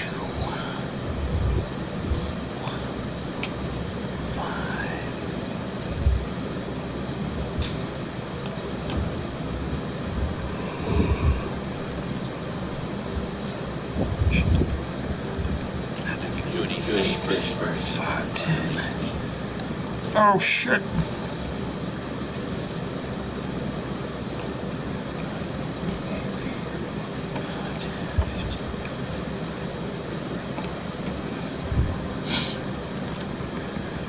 All right. So 2 attacks coming at you, Kolbach. First one's gonna hit. 15 to hit. Kolbach. Yep. What's your armor class? 15. 9 damage on the first strike, and 5 damage on the second strike. And then 1 thrown spear coming at you, combat. That'll be a hit. And that'll be 3 points of damage. Alright. After that, we are down to Boar. You still got Come on, Boar, one target engaged in front of you. Whoever has my knife back. Reach down and I'll say you have to use one of your attack actions to grab your sword.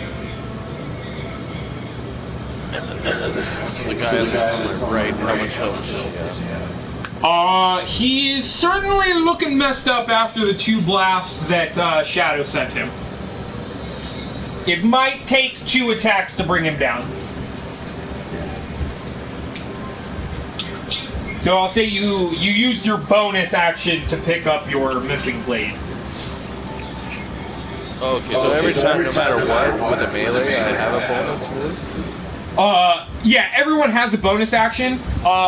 Depending on your class, you will get access to certain, like combat. He can spend key points to dash or disengage as a bonus action, where everybody else has to do that through a normal action. But everyone can do an offhand strike as a bonus action, but you just do less damage when you do it. So, because you dropped your offhand weapon, you needed to use your bonus action to grab your weapon back up so you could use it in the future. So yeah, So yeah, go ahead and make 2 attacks. 2d20, take the lower, plus 9d6 on damage. Oh, nice. So I got 17 first, 16 is the one I'm going to take. My second. Yes, the lower the 2d20, yeah, you take the 16. That'll definitely hit. And then plus 9. Yes, yeah, plus 9, yeah, you definitely hit 25, that'll do it.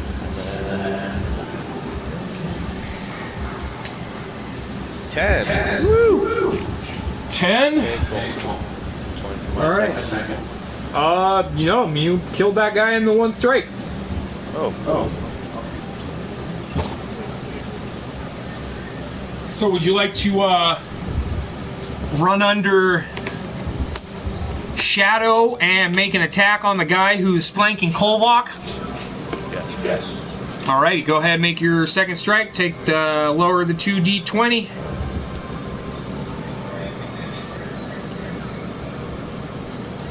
That's a 20 after. Okay, yep, that'll hit. Go ahead, roll damage. 7. 7. Very good. I feel like I should take shit. Yeah. I mean, you're in water, so it'll take a little time to drip down to him. Depending if he hasn't been eating it right, and then it'll go to the top. Right. Alrighty, so that was 4. So we're back to the top with combat. You got.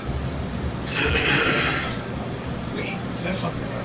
No, I didn't fuck that up. You got. Yeah, you got 2 guys that. Or actually 3 guys that you can attack. Alright. Do you want to attack 23, 11, or 10? 10 has already been hit by Boar. Oh, wait, no, and you've also attacked 23 already. I did? Yes. Last turn you attacked that guy. After you hit the boss. After you took out the boss. Alright, I'll hit 23. Or maybe Kolvok hit him. Yeah. Kolvok killed the boss. Yeah, that's right. Kolvok hit 23. Alright. 18. 18, yep, that'll do it. 18. Yep. 15. Yep. Go ahead, roll damage.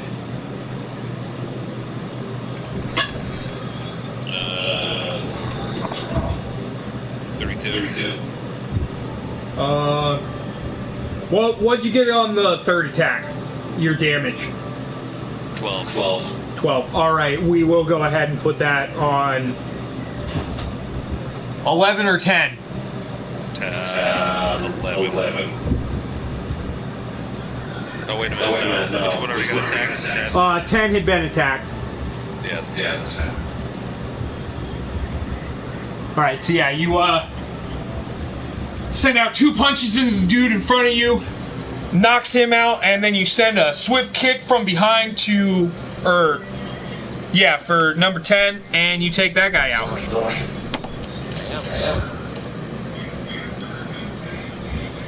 Apparently, Boar got hit down too. Oh, there goes Shadow.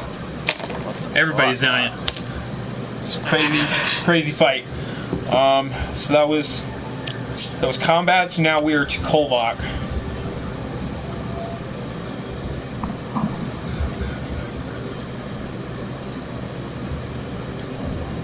I will attack the nearest creature. There are 3 nearest creatures, 11, 17, and 20. All press. 11. 11, okay.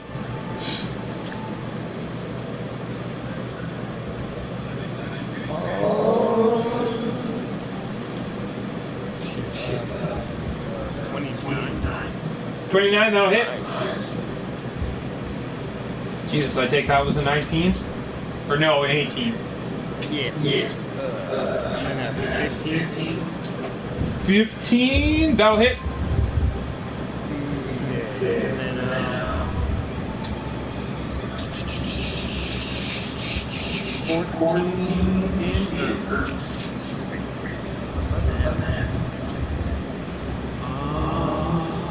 19.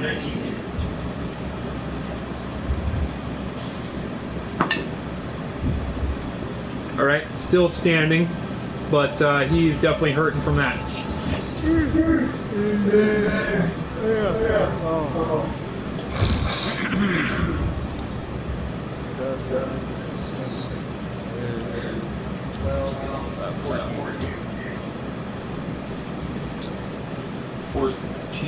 Wait, huh? Oh. So 19 was on the first hit? The first two numbers were attack. Oh, so 19 was the hit? Yes. So 14 damage. Okay. Yeah, okay. Those two would hit. 14 damage all total. Or wait. The 19 was yes. Sorry. 19 was damage, and then 14 was damage. Okay. Dead. Yes.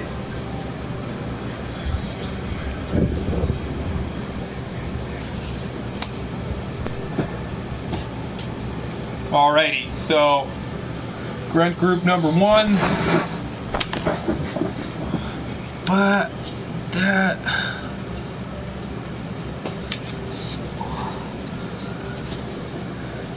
4 strikes coming at you, Kolvak. 1 hit. Natural 20. Miss. And a hit. First attack is 10 points of damage. Second attack is 13 points of damage. And fourth attack is 6 points of damage. And then 1 attack, or 2 attacks coming at Boar. Miss on the first one. And a hit on the second one. So 10 points of damage to you, Boar. And then we are to Shadow. I am going to standard scorching ray down to that lonely target in the corner. Okay.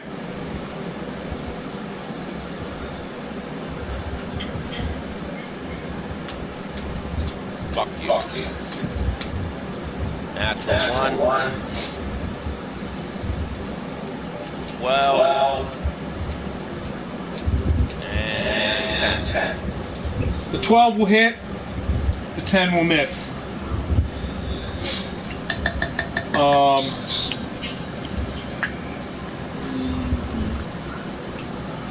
Fuck it. That's what I should do. That's right. So 10 damage. 10 damage. That's the first damage since like 2 sessions ago. Yeah, I'm not always the best when it comes to hitting the ranged people.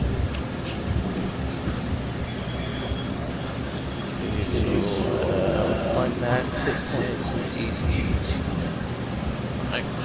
Well, no, that's like my max, so... What was I just Dr. trying Kenny to said, look but up? it's good. What the fuck were we just talking about? God damn it. Shadow, what did you mention? I got natural 1. Right, thank you. That's exactly what I needed.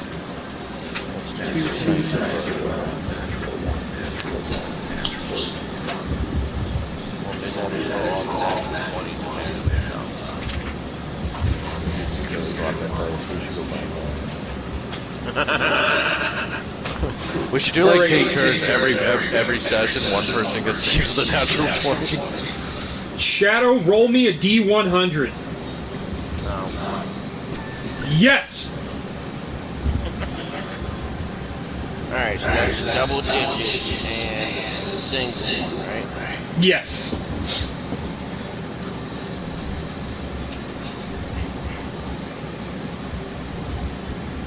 $35.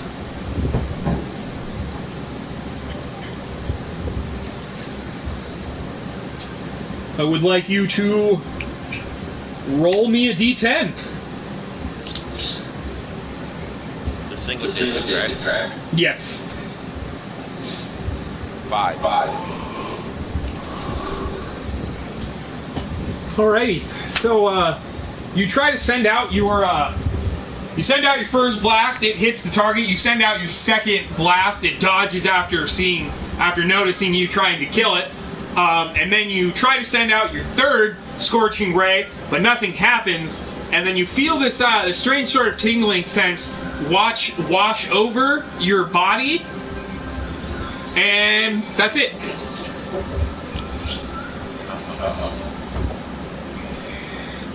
So that was Shadow's turn. So now we are. I don't know attack, by the way.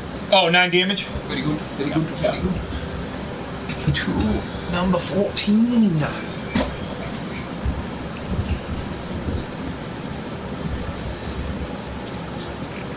Okay.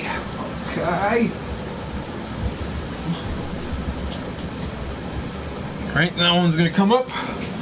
Going to take a stab at combat. That'll be a miss, though. That is that group's turn, so now we are to Boar. Just under Shadow, swimming up there.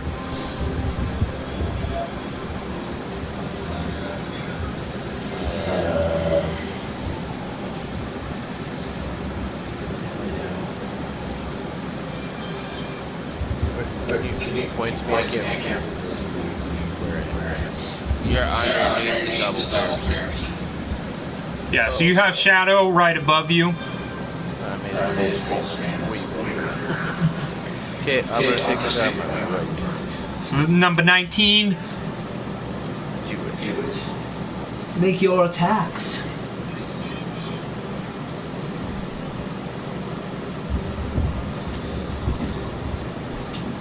Natural 20. It was my second roll.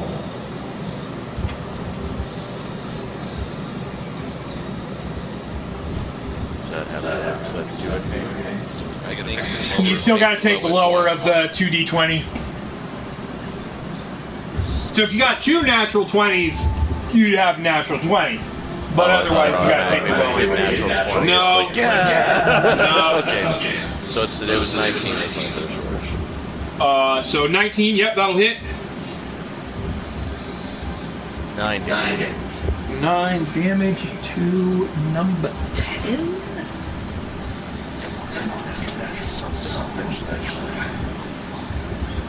Has anybody actually rolled 2 natural 20s in a row? I have had that happen in one of my campaign sessions. Well, just have it. No, 2 natural 20s on advantage.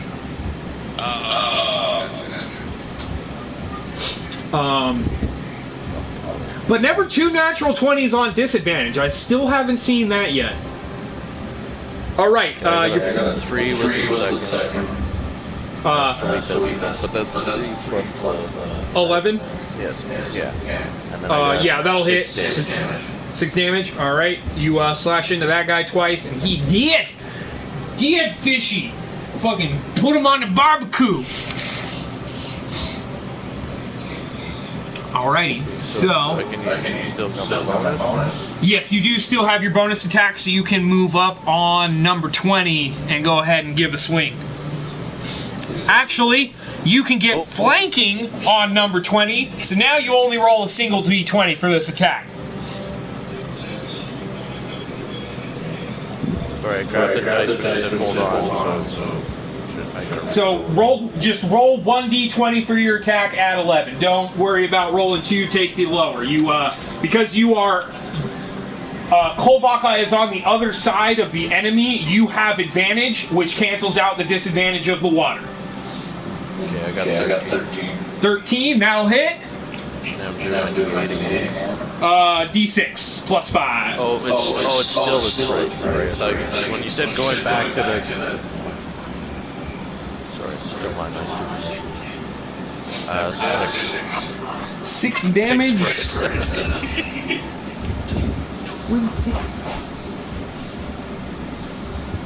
All right. He is still standing. Alrighty. So back to the top. Combat. It's your turn. Combat. You got one guy in front of you, and then there are 2 guys next to Kalvok and Boar, and then a dude way off in the corner. I take it you want to finish off number 12 in front of you. Yeah. I think he's taken. Wait, has he taken some damage? No, I don't think. No, number 12 is fresh target, so keep that in mind.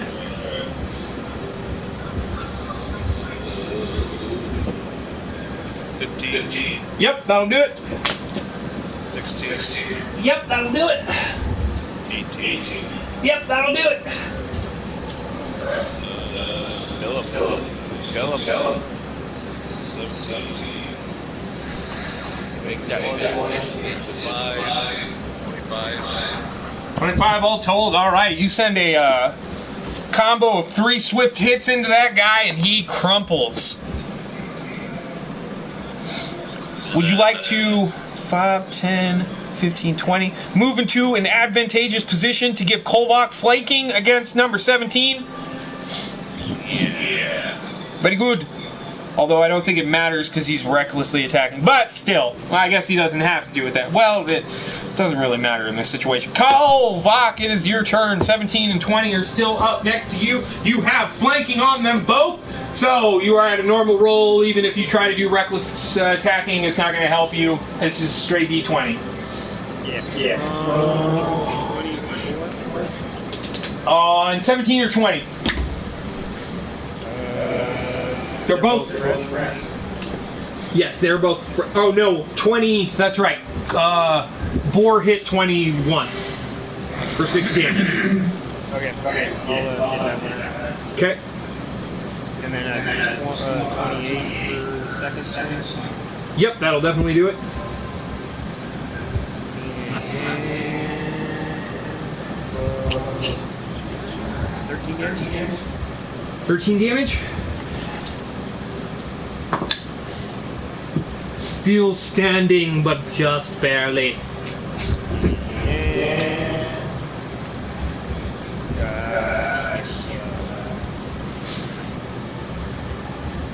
8 damage. 8 damage. Dead.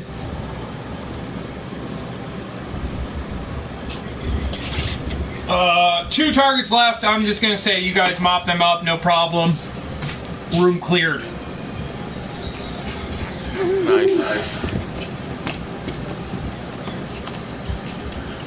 What would you like to do?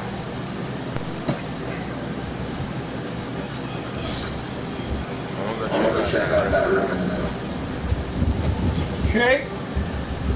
You drift on down through the waters, the rains of Africa.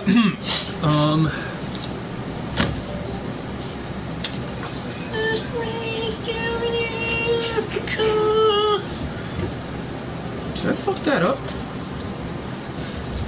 Did I read the wrong one?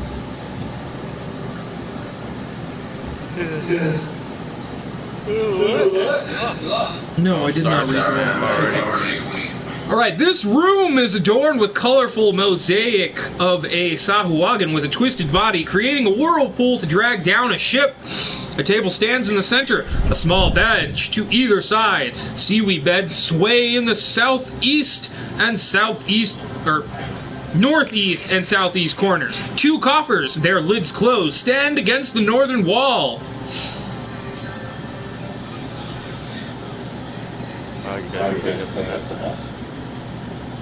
Thanks to you. Himself and help. He can talk himself. Hey, you can at least brush his teeth on his own. There you go. So, what would you guys like to do? There's some mosaics in here. What's in the next? Is that a room to the fucking... Yeah, this is, that's what I just read. Shadow just checked that room out. Yep, so the one next to that, is that a room or is that just a corner? It's just like kind of a room extension thingy. Okay.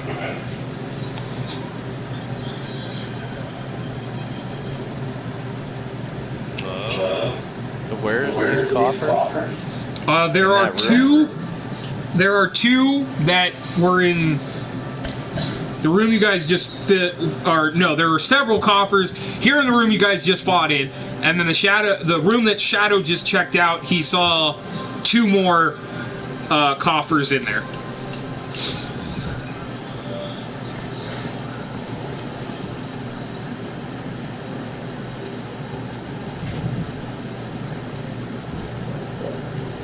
What would you like to do?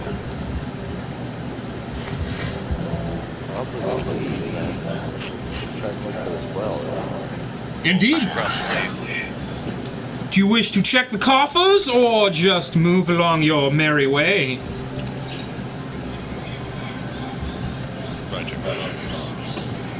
We are limited on oxygen. This is true. That was 4 rounds, so 6, 12, 24 seconds. Wait, what? Yep, that's my biggest fucking problem with Dungeons and Dragons. A single round of combat is 6 seconds. It means you guys have to get through 10 rounds of combat for it to be a minute of combat. And it's, to me, you never reach 10 rounds. You rarely ever reach 5 rounds of combat in a fucking thing. And there is no way a bunch of adventurers, like, yes, I get you guys can, like, warp reality and shit, but there is no way in my mind I can see a party of adventurers killing an ancient dragon in under 30 fucking seconds. Very true. So we have plenty of time left. Yeah, you guys have plenty of time. I would say you've been down here for about, 10 minutes. Oh, that's a wonderful amount of time. Someone give me a D12 roll.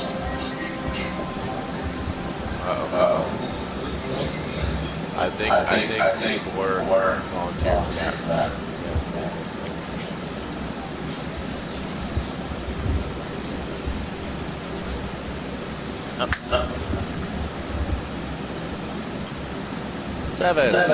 7. All right. So as you guys are investigating this room, you guys investigate the room, and nothing seems to come along your path and say, "Hey, stop trying to take our shit, bitches." So we're gonna check the coffers in the first. Yeah, you guys can check the coffers if that is your decision. So basically, we have a shit ton of floating dead fish people bodies out all around, right? Yeah, basically. Nice. I mean, some of them were vaporized by your fireball. They I shouldn't say vaporized. You went bloody mess perk on them in Fallout 4. Alright, so, looking at the coffers in the main room, you find they are filled with not about exactly, but you won't find that out until later. But there's 300 GP in the main coffers in the room that you fought. Shadow, in the room you were checking out, you find on the table there are 276 gold pieces stacked on the table, and then each of the coffers has 200 gold pieces within them. So, the thing I do want to remind you guys of is your bag of holding is full.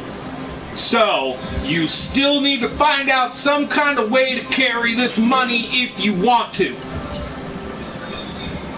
damn it. Whether that's like taking the coffers and stuffing them in your fucking packs, or just picking up the coffers and running around with them, and when you ever get in a fight, you just drop them and fucking kill things and pick them back up when you're done. So there's money in these coffers? Yes, there are money in coffers. Shadow found about 676 gold, and the main room had 300 gold. So, what would you guys like to do from here?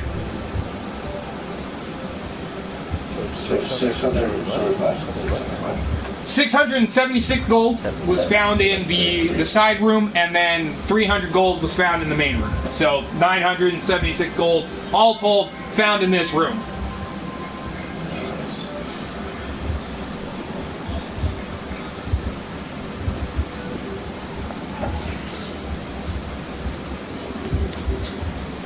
So, what is the next plan of action?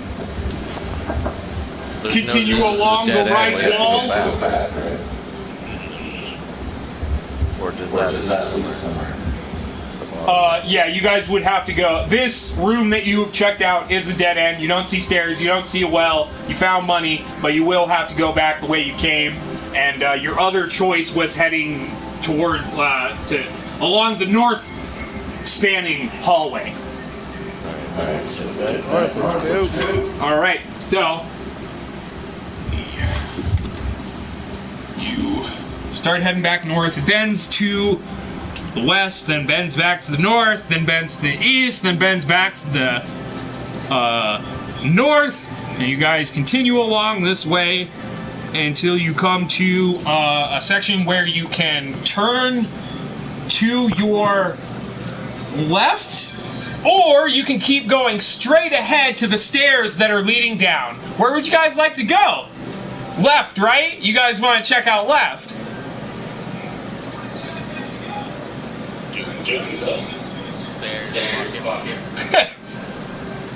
Alright, so you guys head down the stairs.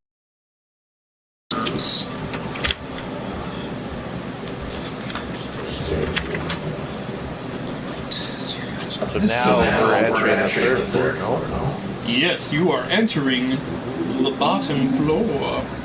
The stairs descend into a barracks. At the foot of the stairs, an archway leads out of the area to your right. A swaying mass of seaweed fills the eastern side of the room. Many coffers are set against the north and west walls, their lids closed. A large group of Sahuagin warriors gather near the center of the chamber. A hunched Sahuagin floats near the bottom of the stairs, its dark green robes waving gently in the water. I need you guys to make a stealth check if that's what you were trying to do. If you weren't stealthily approaching, they just see you, and I'm going to need initiative.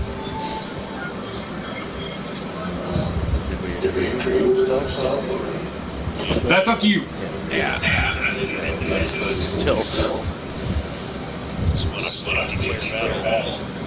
No.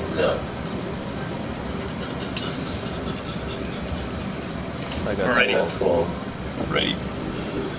I got 15.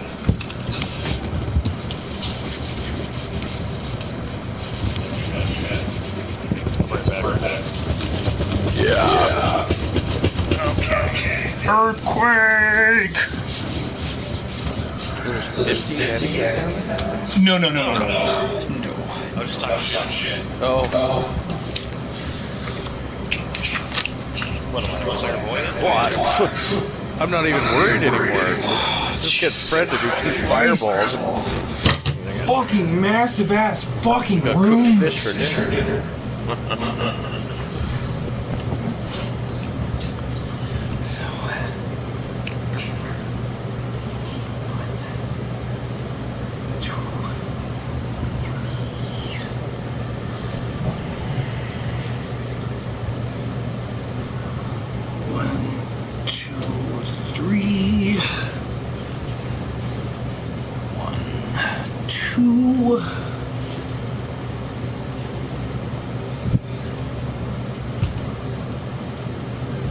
2, 3, 4, 5. 1, 2, 3, 4, 5.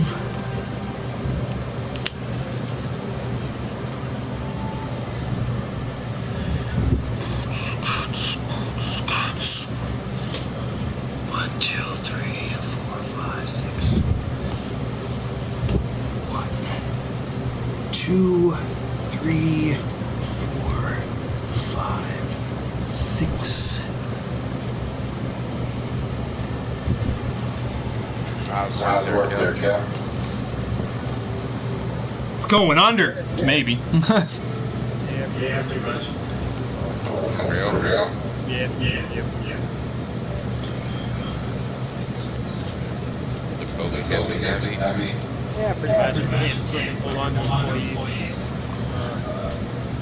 Yeah, save our lives. Seems to be going around a lot. Is it a private company? Or is it a big one? Yeah, It's right. a small business, yeah. So it's a lot of small businesses. We lost over here as well. Yeah. But definitely the restaurant industry probably got hit pretty big too. We actually, I think yesterday PC opened up. By September, we were hoping to get rid of the mask. January, June 28th. Nice.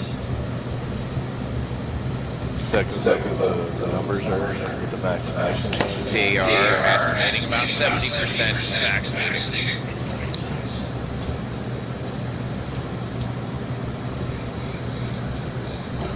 But that's just like legal shit.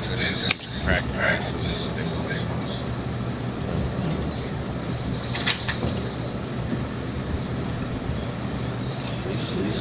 Light at the end of the tunnel. Like I've been telling everybody, I think this is just going to turn into a flu shot situation. I don't know, I was talking to the nurse when I got a shot. She thinks it might be just like when we get our kids vaccinated. If we get a booster every year for at least 4 years or something or more. No, because I think the last vaccination is in high school or elementary school, isn't it? You could get booster shots for the rest of your lives. No problem. Yeah, and that really is not good for us as a species.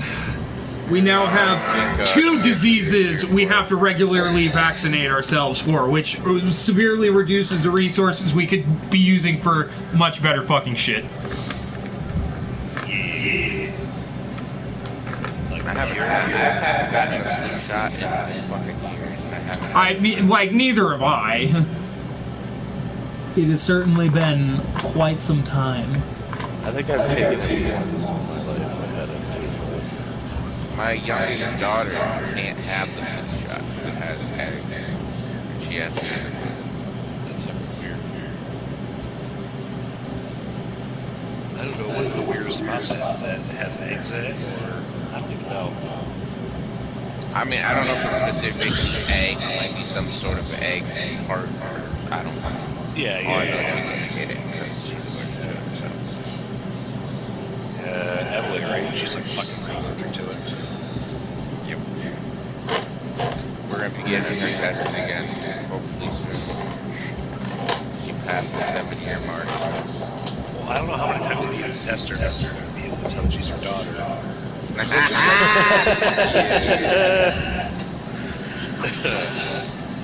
Damn, comrade, that was quick. Yeah, moments. I have my moments. You must not be high enough yet. Yeah.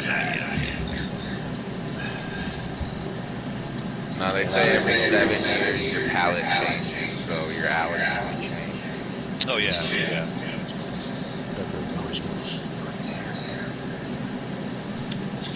Usually why, like as a kid, you don't like something, then as an adult, you're like, holy shit, it's fucking delicious. Or vice versa. think I'm gonna have a little pup tonight because I don't know. After getting the vaccination, I've lost my appetite. I think today I've had a few pieces of small chicken and 3 things of celery pieces with peanut butter on them. All right, what did everybody get on their stealth rolls? 15. I got 12. The one prior, right? Yeah. What?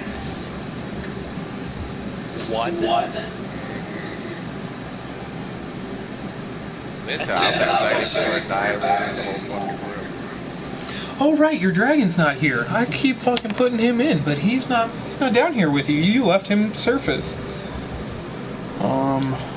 Was he in the battle last night? I saw a small little... Yeah, I had his mini out, but I just remembered that you guys left him at the top level. Alrighty, so as you guys are coming down, yeah, it's just you guys are not used to sloshing through water. Like, even though you guys haven't been down here for too long, you're still just like, you guys aren't very water-oriented people. So, trying to slug through this water, you make some shortcuts here and there, and because of that, like the noise you guys are making, the individual at the base of the stairs hears you guys kind of swimming down towards them, and growls out that, yeah, we got some enemies! Although you don't know what he said because he speaks in a foreign language. So I need everybody to roll initiative. Everyone got caught. I'll just say that now. Job for. Jeez. Natural 20. That's really I know. It's like I'm getting all the shitty rolls, and then when it doesn't matter. Specials. Where if these dice are like one? No, I think it's bad.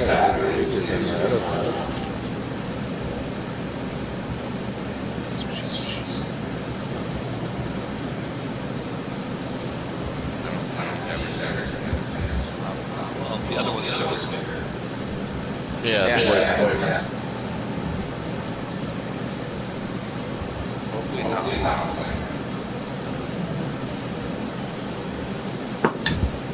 I had to wait a week.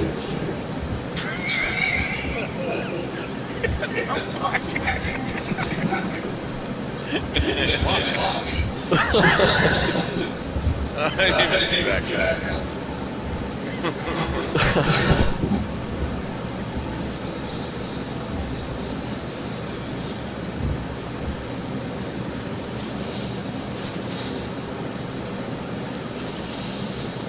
Alrighty.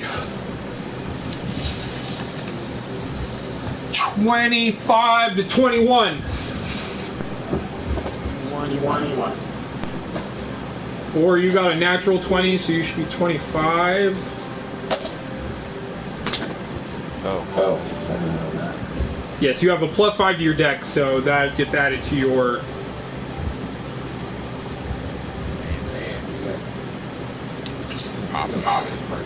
Later. 20 to 16. Water. I got 16.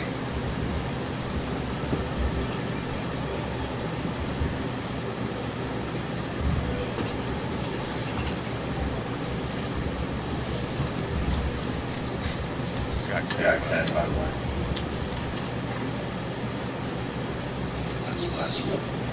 I figured everybody has something down here.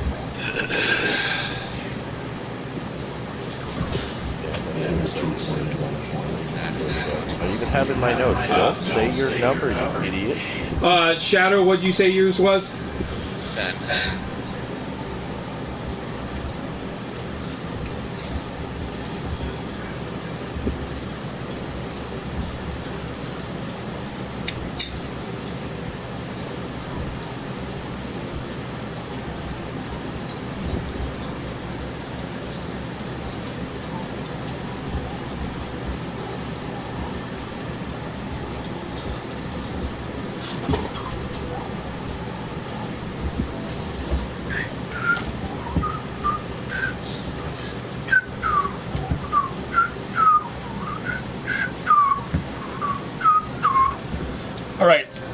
At the top of initiative, we have Boar.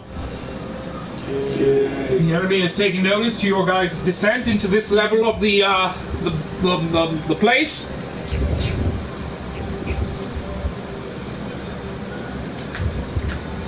You're up near the top of the stairs. You have a pretty clear line of sight on everybody from your position. What would you like to do?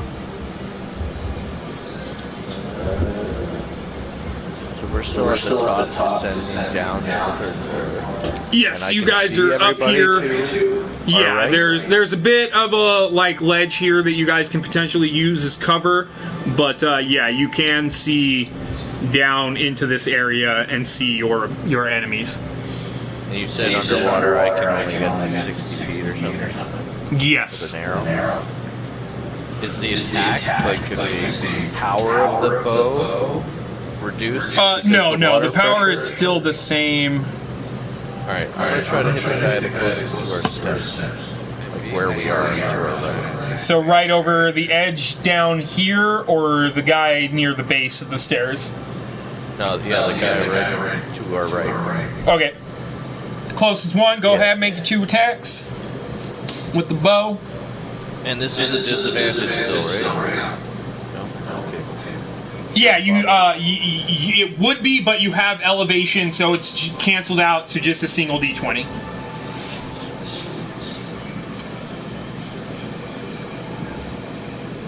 So 17.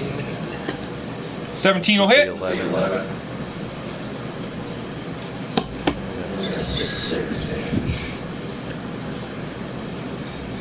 6 damage. Alright, go ahead and make your second attack.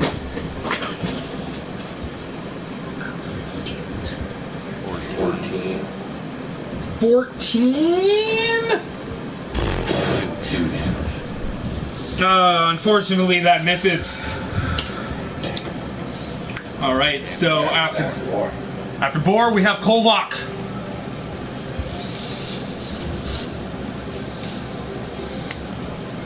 How many enemies? 1, 2, 3, 4, 5, 6, 7, 8.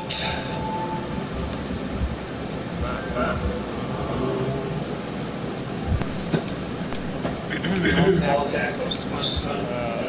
20, 25, first swing. 10, 15, 20. 25, you said? Yeah. Yep, that'll hit. And 18. Unfortunately, because of the railing cover that you're attacking from, you strike into the railing on your second attack. Okay. It has partial cover.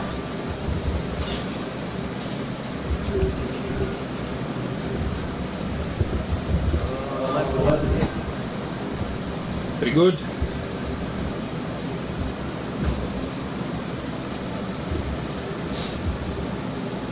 Alright, so next would be combat. Alright.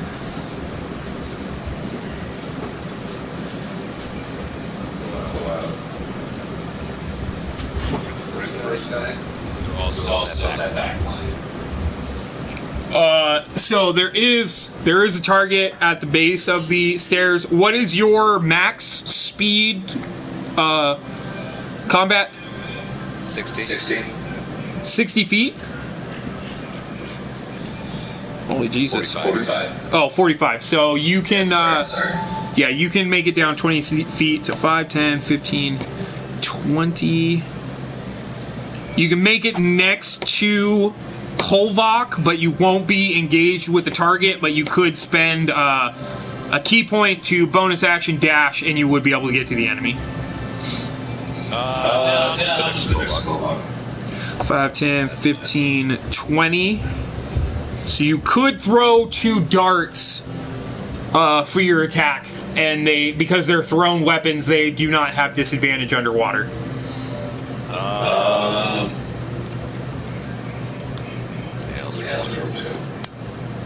You have, yeah, I'll say you still have a little bit of elevation, so you have advantage on the attacks, and, well, you have advantage, but then you're in water. Wait, no, You don't have disadvantage because you're throwing. So yes, you have advantage. Roll 2d20, take the higher.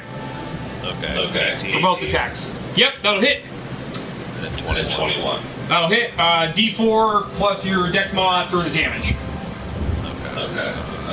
The little caltrip motherfucker. The one you wouldn't want to step on. 14. 14 damage all told.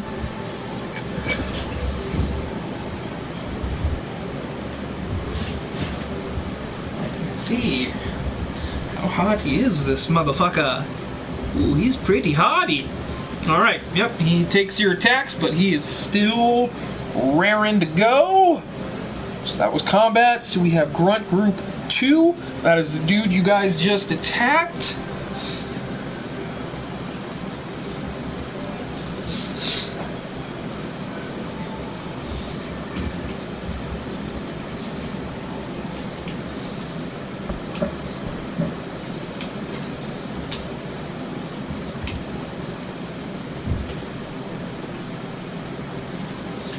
Alright, it's gonna bite and claw at you, Kolbach.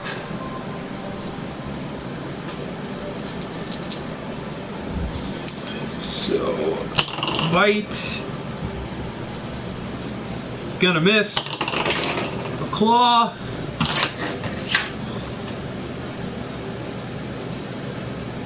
That'll hit.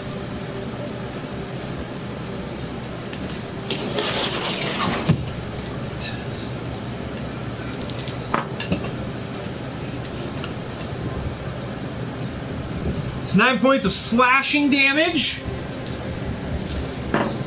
And then 9 points of cold damage as it claws into your flesh.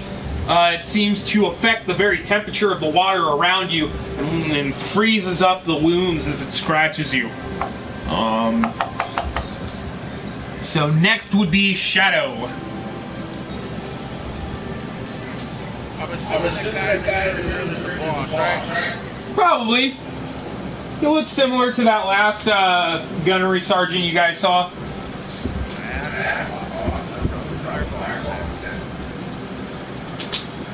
Alright, this time, since there's not 20 fucking dudes I'm rolling for, I will actually roll for them one at a time. Boss Man! I think he passed. What's your DC, Shadow? Your spell save DC, so 8 plus proficiency, so 12 plus your charisma modifier, or 5? Yes. So yeah, your DC is a 17, so he passes. The one closest to the camera, or wait, actually, let me casting it right on that guy. Let me see who all is caught in it. All right, that is. Should be a most of them. If you... that's too bad. You're going to miss one guy no matter what. They're just perfectly placed. So, this guy fails. This guy fails. This guy fails. This guy fails. This guy fails. This guy. Or no, that guy. Natural 20! Fuck yeah! That's what I needed! Go ahead, kill everybody else.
Alright, so you launch down your fireball, it hits into the main commander, and once the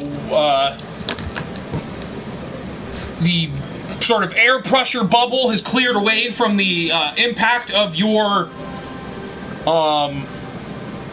explosion, the guy in front of you, Kolvak, has been turned into chum, along with the 4 dudes that were in front of the leader guy. So there are currently only 3 targets left. Shadow, that was your turn. So now we are group. Oh wait, that group is gone. That group is gone. So we come to the boss. 5, 10, 15, 20, 25, 30, 35, 40.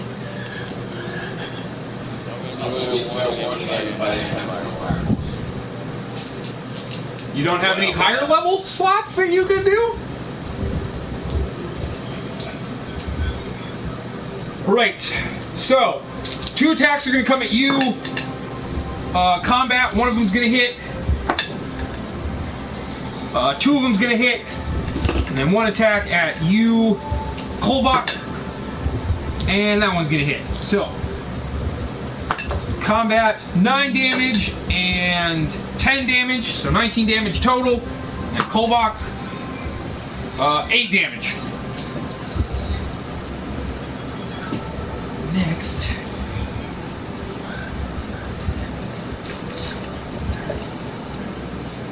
Right. So this dude is gonna swim over and up, as well as this guy. He cannot get quite within attacking range, but one of them does get in melee range with you.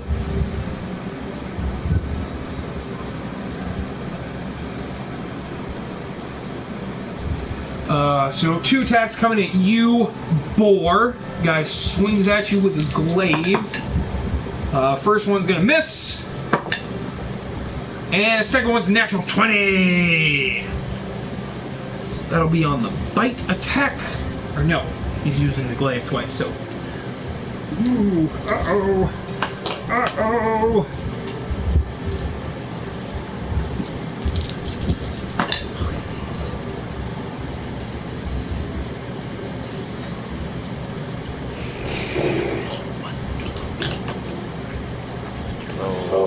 23 points of damage to you, Boar, as he swims up and swings at you with his glaive.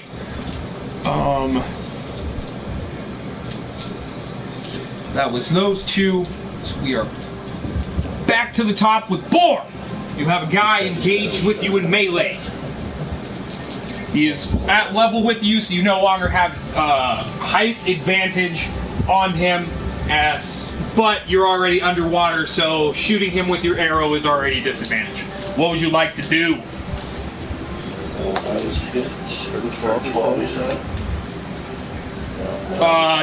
23 damage he hit you for. No, I heard 12. It was 23. If I got 12 damage on 3d10, I'd be very disappointed in myself. Or 4d10. Yeah, so I'm down to 4. I think Combat and Kolvak are probably like 1 hit from going down each. Yeah. Okay, speaking of that, I don't think I've ever asked this, but do we have potions and stuff? Like HP potions? There was a time, and then Kolvak got drunk one night and dumped everything out of the bag of holding. So... What?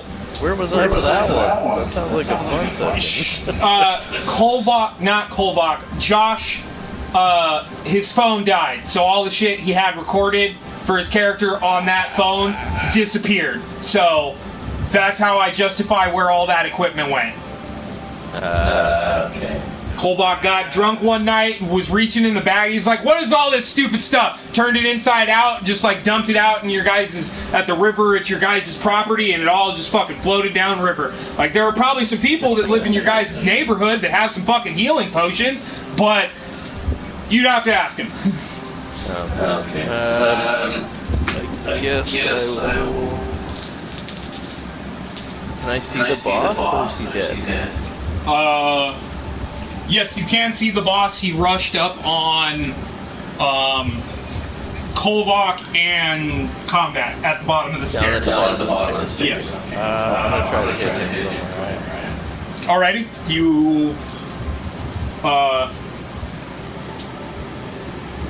you have elevation. You already have disadvantage, so just a single d20 for your attacks.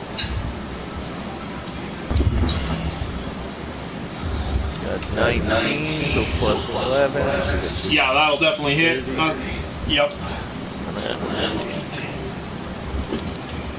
Oh my goodness. 4 damage. Uh-oh, they're gonna move him. I took care of it. You said 4 damage? Yeah. With your plus 5 dex modifier? It's all good. Alright. It's been a long week. He's still alive. Number two. Yep.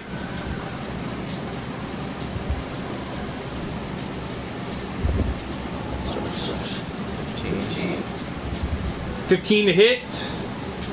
And then 6 damage.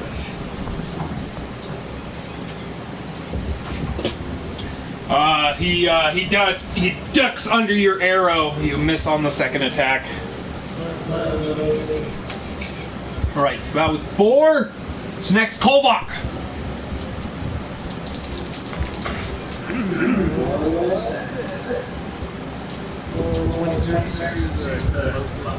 Yep, that'll hit.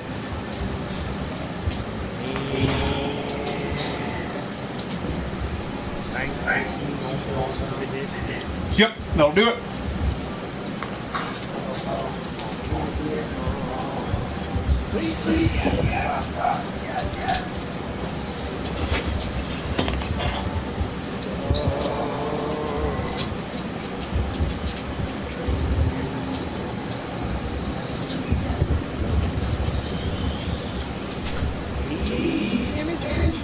Eight damage? You rolled a 1?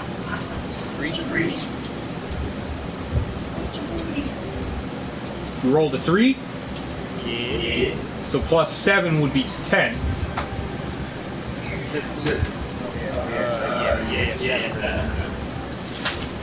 Okay, still standing.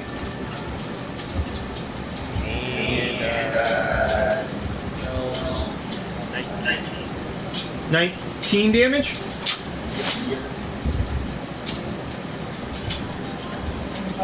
Alright, second strike kills him.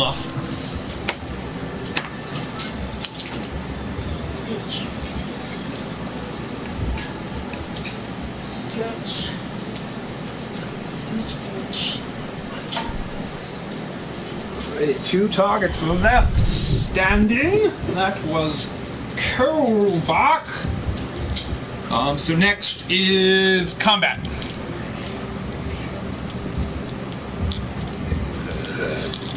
There's the two guys left. Yes, they are about 40 feet up in the air, 35 feet up in the air, because they're swimming. Yeah, basically near the top of these stairs. So it's going to be cantrips again. What do you mean? Can I move to attack them? Yes. 5, 10, 15. Next to the guy who is on board. And 12. 12. Let me see. That'll miss. He dodges out of the way of that attack. 16. You hit him in the jaw with your second strike. 15. 15 to hit. Yeah. How many did you do? Yep, Oh, yeah, third strike will hit. So 1 miss, 2 hits. 14 damage all told. Alright, still standing. So next will be Shadow.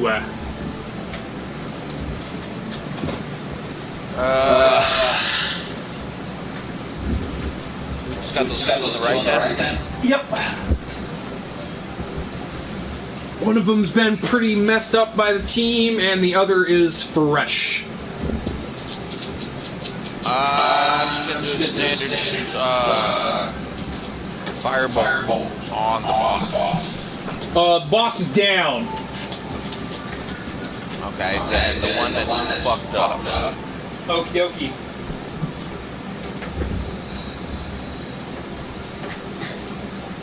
That would be a 14. 14? That'll miss. Just barely dodges out of the way. Alright, so after Shadow, right, the boss has gone off the initiative, so it is merely grunt group number 3. So that dude will move towards. So 2 glaive attacks coming at combat. First one's going to be a miss, and the second one's going to be a miss. Alright, 2 glaive attacks coming at Boar. First one's going to miss, and the second one will hit, unfortunately. Sorry, just heard 2 misses. I missed twice on combat. I missed once on you, 1 hit on you.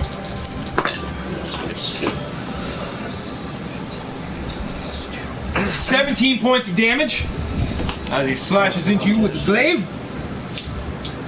That is their turn. So now we're back to the top with Boar. You have an enemy engaged with you and combat in close range. What would you like to do?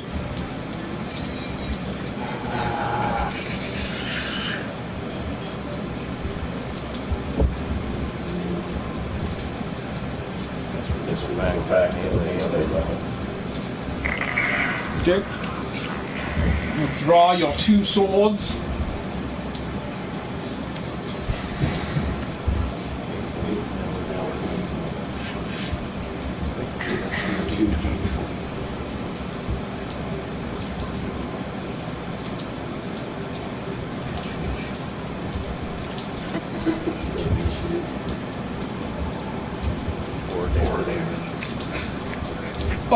Two to hit. That'll miss, unfortunately. It'd be 7 or no. Wait, 13? Yeah, 13. Still misses. Go ahead and make your second attack.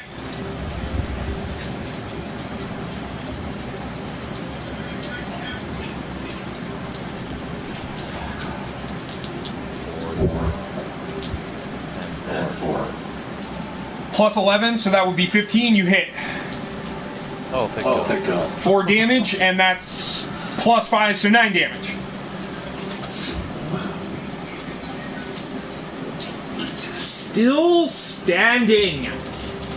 Kolvak, your turn. How much was the hit points? 19 on the last attack.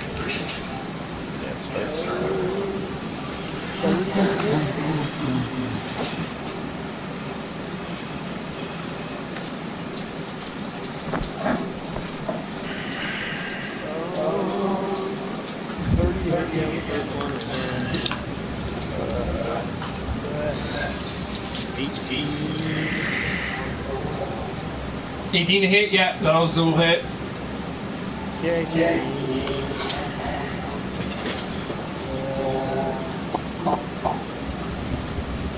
13.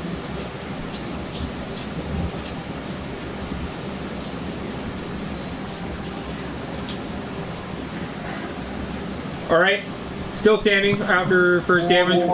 What? 14.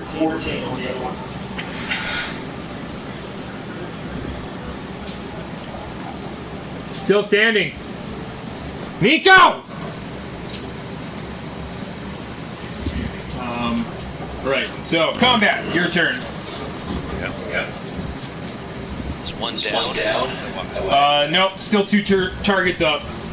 Alright. I'll attack. Already?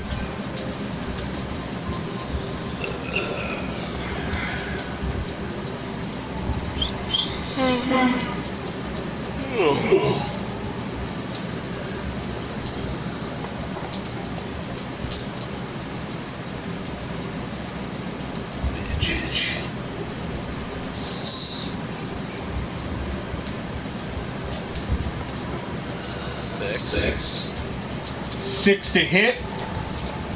Yeah. Is that with your modifiers?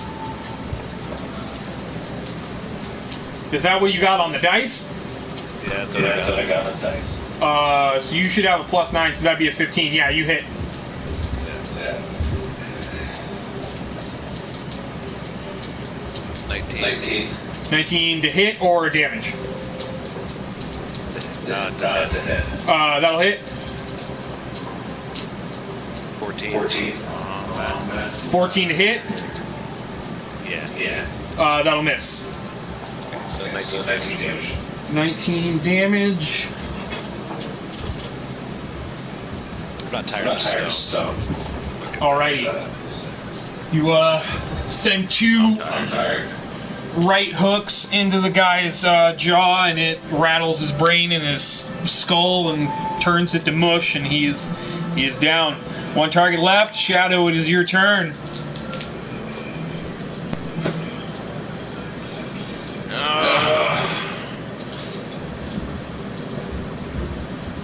I'm just going to go another. Firebolt. Go ahead. Roll your attack. Try not to have many more spells. 16. 16. That'll hit.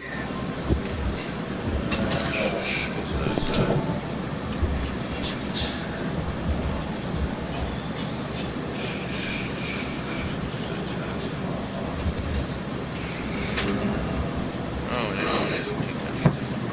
3d10 at your level. Is it 3d10? Yep, you're above level 11. Oh. Or you are level 11. Okay.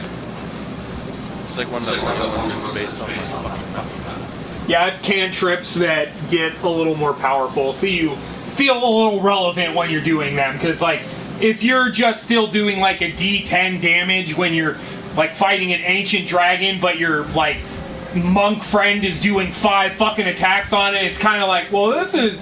Wizard's kind of cool, but at the same time, it's kind of stupid.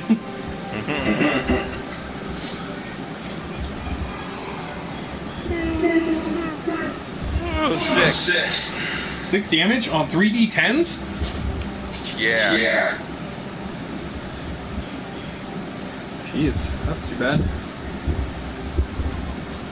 Alrighty, so after your turn, Shadow, this guy is going to 5, 10, 15, 20, 25, 30, 35, 40, and then swim down 40. Alright, Boar, Combat, Kolvok, you each get an opportunity attack. Roll me a d20 or whatever. Yeah, roll me 2 d20, take the lower. Finish the off. No, this dude moved away from you guys, so you have an extra little attack that you can do on the guy because he took that risk. You said B2, right? Yes, all 3 melee capable players get an attack. Okay. He left everybody range of attack. 19, that'll hit. I'm just doing the one attack, right? Yes, just one attack. Are you kidding me? I got a natural 1 and then a natural 20. Oh, that's too bad. Like, what the flying F? You swing to go at the guy, but your sword gets caught on the railing. So you, how much damage do you say combat? 6. All right, Kolbach, how about your opportunity attack?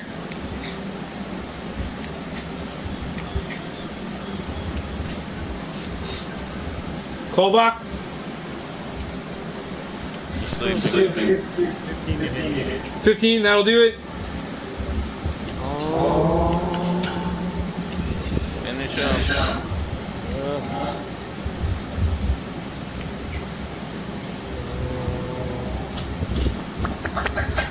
It'd be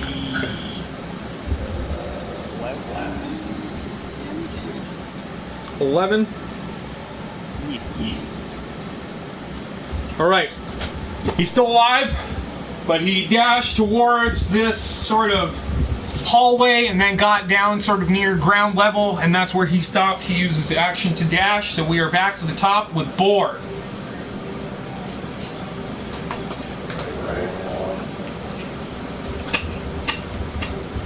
So there's only one guy left. Yes, there is only one guy left, and it appears he's trying to get the fuck out of there. Can I hit him with an arrow? Or am I still supposed to? Yes, you have About clear line of 45 sight feet. on him. 5, 10, 15, 20, 25, 30, 35. Yeah, he's 40 feet away, so he's still within your range, and you have line of sight. So go ahead, roll your 2 attacks. You have elevation, so just a single d20 for both of your attacks.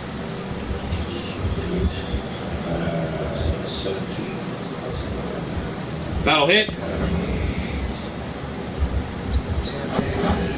2? Are you kidding me? 2 plus 5, 7. Still. Why am I rolling shit? Hey man, those fireballs did some fucking good shit. We got 18. That'll hit.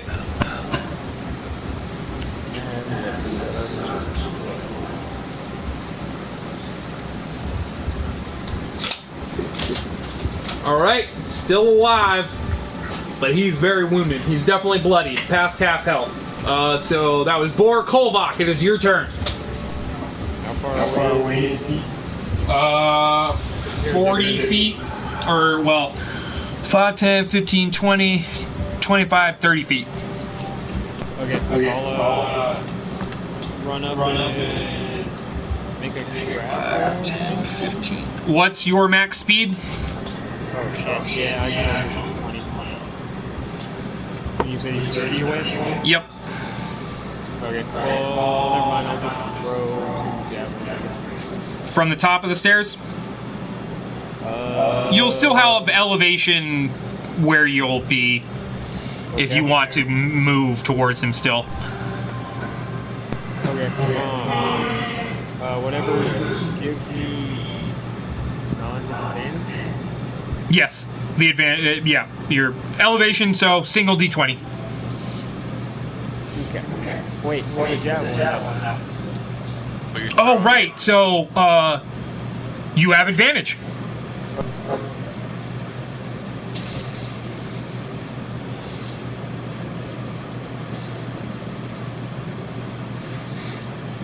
Am I using strength based off of that? Yeah. You're hucking it. So 18. 18 to hit. Yep, that'll do it.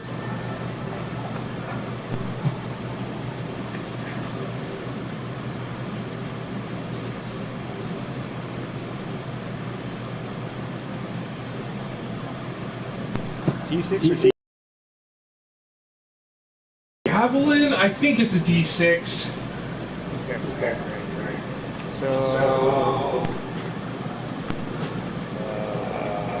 4 plus 7, 11. Yes. Still standing? Okay.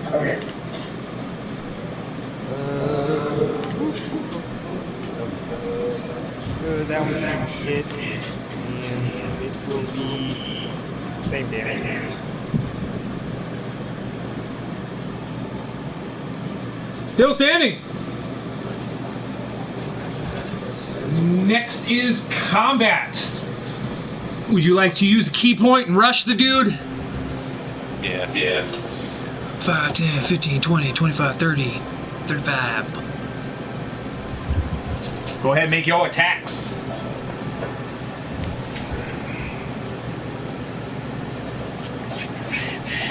Oh, you only get 2 attacks because you use your bonus action to dash. That's fine. 14. 14, that'll miss. 16. 16, that'll hit. 7 damage. 7 damage. Just barely hanging on.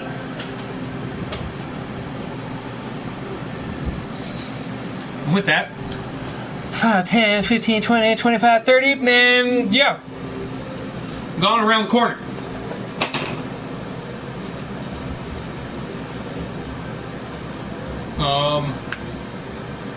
So, do you guys want to keep your pursuit of this guy, or do you just want to leave it, investigate the room, or just continue along your way?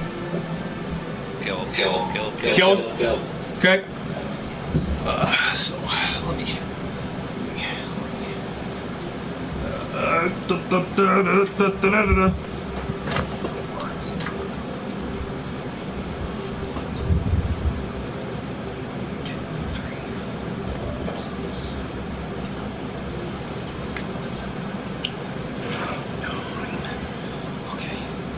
So we're back at the top with Boar.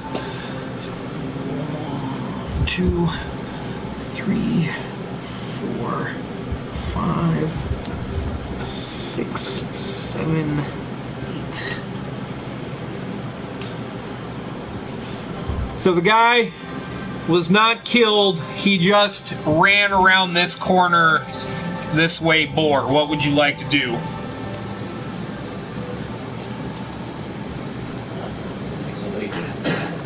He's still alive. Yes. He's right there at the bottom, right? He ran around this corner. He's somewhere in this hallway.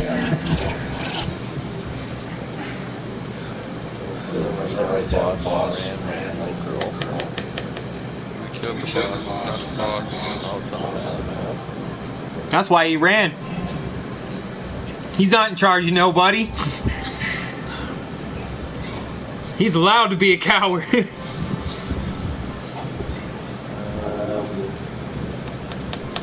I swim after him? Yes, you can use your dash action, but even then, I'm not sure if you'll be able to get to him. So 5, 10, 15, 20, 25, 30, you can make it down to the bottom of the stairs. He's probably running to get reinforcements. Or maybe he's just like, you know what? I saw a lot of people die. There's probably going to be some more dying going on in here. I'm out. Who knows? So Kolvak, it is your turn.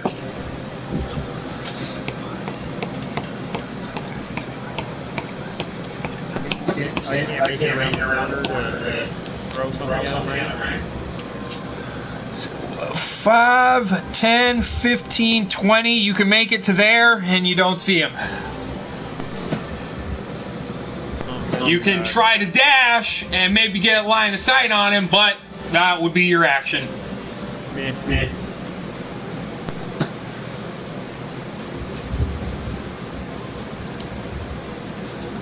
So that's it. Just going down the stairs, no line of sight, leaving it at that.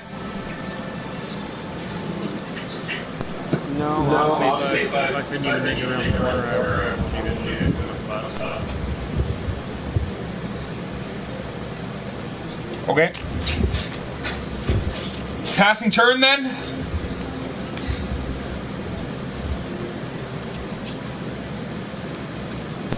Yeah. Okay. So combat, it is your turn.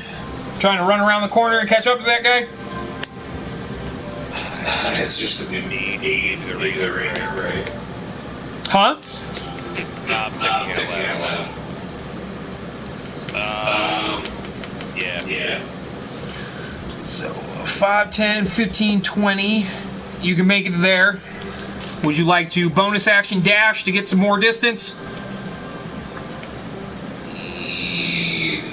Yes. 5, 10, 15, 20. So 5, 10, 15, 20, 25, 30, 35, 40, 45 feet away from you, you can see your target. However, I don't think you can get him with a dart. I think your range on that is like 20 feet, maybe 30 feet. Yeah.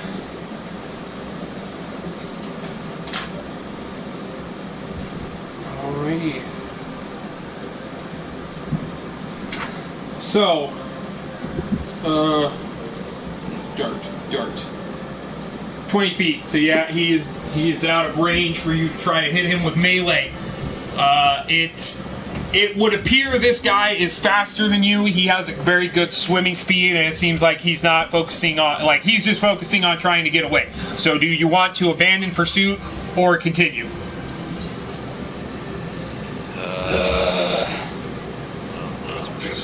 Yeah, just let it go. Okay. Alrighty. So, the enemy is fleeing. What would you guys like to do from here?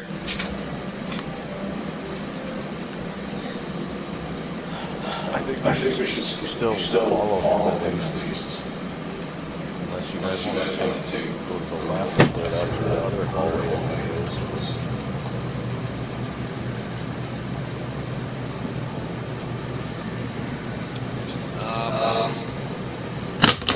Yeah.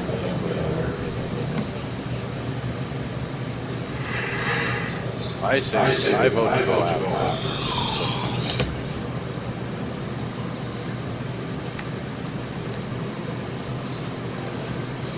Fuck it, let's go. Alrighty.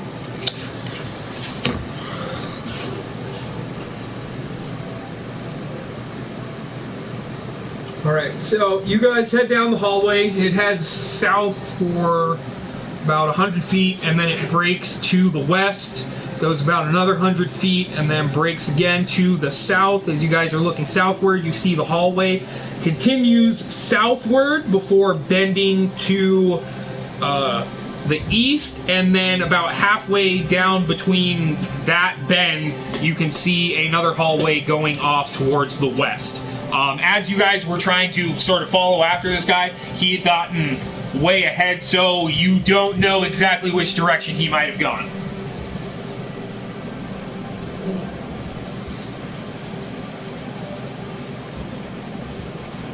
So you can try to make like a survival check to see if you notice like stirring bubbles or currents in the water to be like, it looked like something was moving that way, to potentially follow after. Or you guys can be like, he's probably too far ahead, he's going to get reinforcements, it's probably better we just disappear from the area and get where we're trying to go.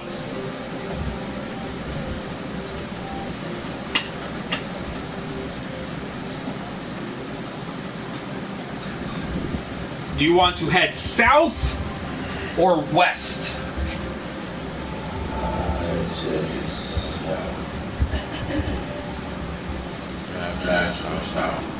Alright. 2 votes south, no objections? Nope. Alrighty, so you guys continue southward. It bends to the east, then bends back south, then bends back west, then bends back south. As you guys come around that C-shaped bend, you can see there is a hallway to your right, leading to a large set of double doors, and the hallway also continues south. When you guys look over towards the door, you see a large set of double doors. You can see there are 7 locks placed on the door, and then above each lock there appears to be a word written above the lock. What language is it?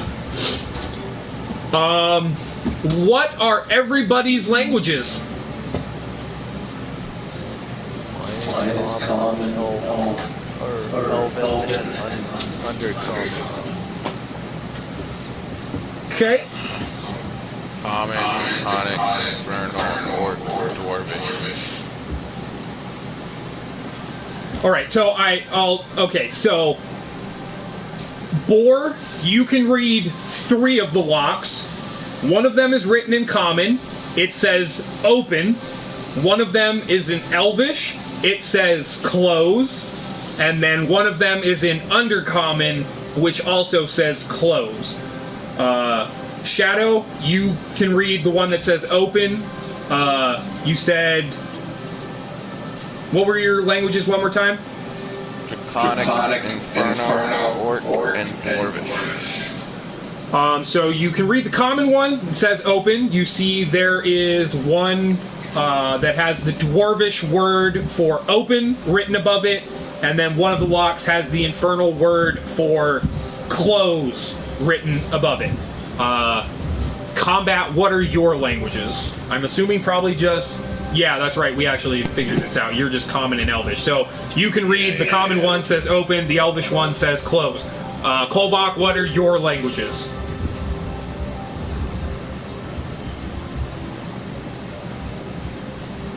Giant. Common and Giant? What was combat? He can see open. He can read the Common one and the Elvish one. He can read. The Common one says open. You all can read that. And the Elvish one that you and Combat can read says close. So Kolvak, you see one of the locks has open in Giant written above it. Are they in any order? It's like a row of 3, and then at the bottom, between the 2 rows of 3, or columns of 3, is a single lock. So the 3 on the left-hand side are Common, Elvish, and Dwarvish. The 3 on the right side are Infernal, Giant, nobody can read, and then the bottom one is Undercommon.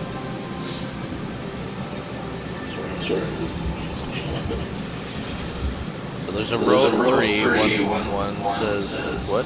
There's common. So the Common one says open. The Elvish one says close. The Dwarvish one says open. Those are on the left-hand side. The right-hand side starts with Infernal, which reads close. Second is Giant, which reads open.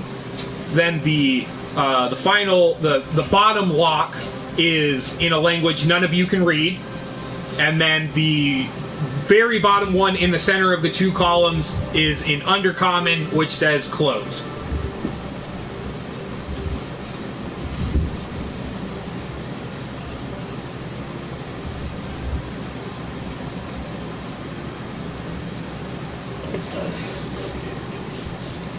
So just a lot. Yes, there are 7 locks. Each lock has a word written above it in a different language. Kind of locks are they? Normal like door locks. So the one that opens the one that says fucking open and Giant. Yeah, I can try that. Person specific. Or we gonna try to pick the lock.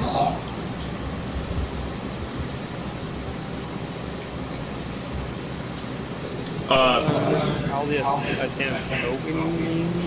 Oh, well, I guess it's locked. It is a lock, so how do you wish to try to open it? It is a lock. Not specified that it is a lock. If you guys want to try testing to open the door, you can.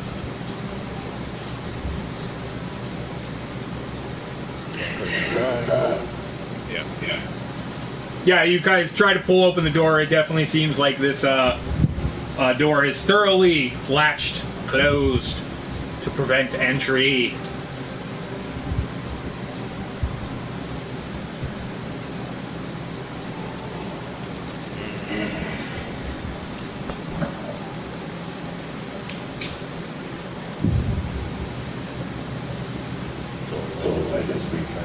Which one? Do we have lock picking skills? How did we break into the other one? Oh wait, no. Kill just broke open. I think one of you attempted a lock-picking check. No one in your group is proficient in it, but you guys still have the tools to make the attempt. So if there is someone who would like to try to pick these locks, you can attempt to do so. I want to say the word Inferno. All right, you speak out, close in Infernal, and a little bit of a water bubble comes out of your mouth and pops in the water as you're sitting there. Doesn't seem to be any reaction.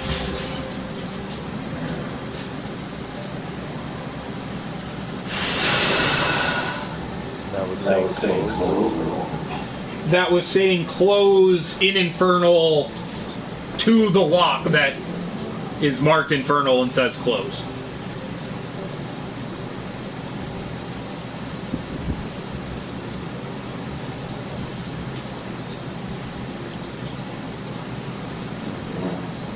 Tired.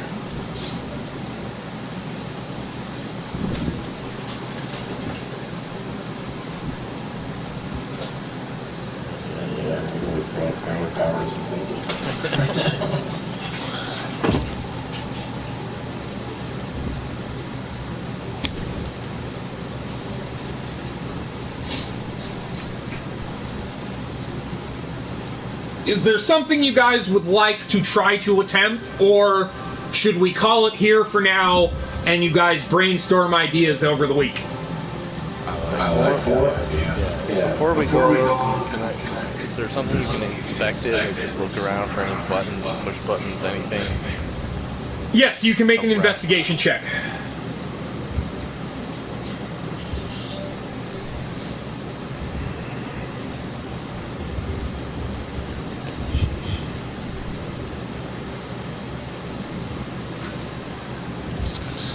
That's my 20 plus 5. Intelligence, and I believe you had proficiency.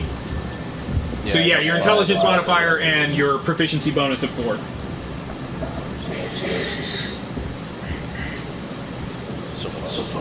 Okay, try that. 18. 18. All right, so you investigate the door. You don't see any weird sort of hidden buttons along the wall or anything like that. There's not like a universal key or something that's like hanging off the wall that you can like stick in and try to engage the locks and stuff. But examining the locks themselves, it would appear all of the locks, all 7 of the locks, are engaged currently. Congratulations. You figured out nothing.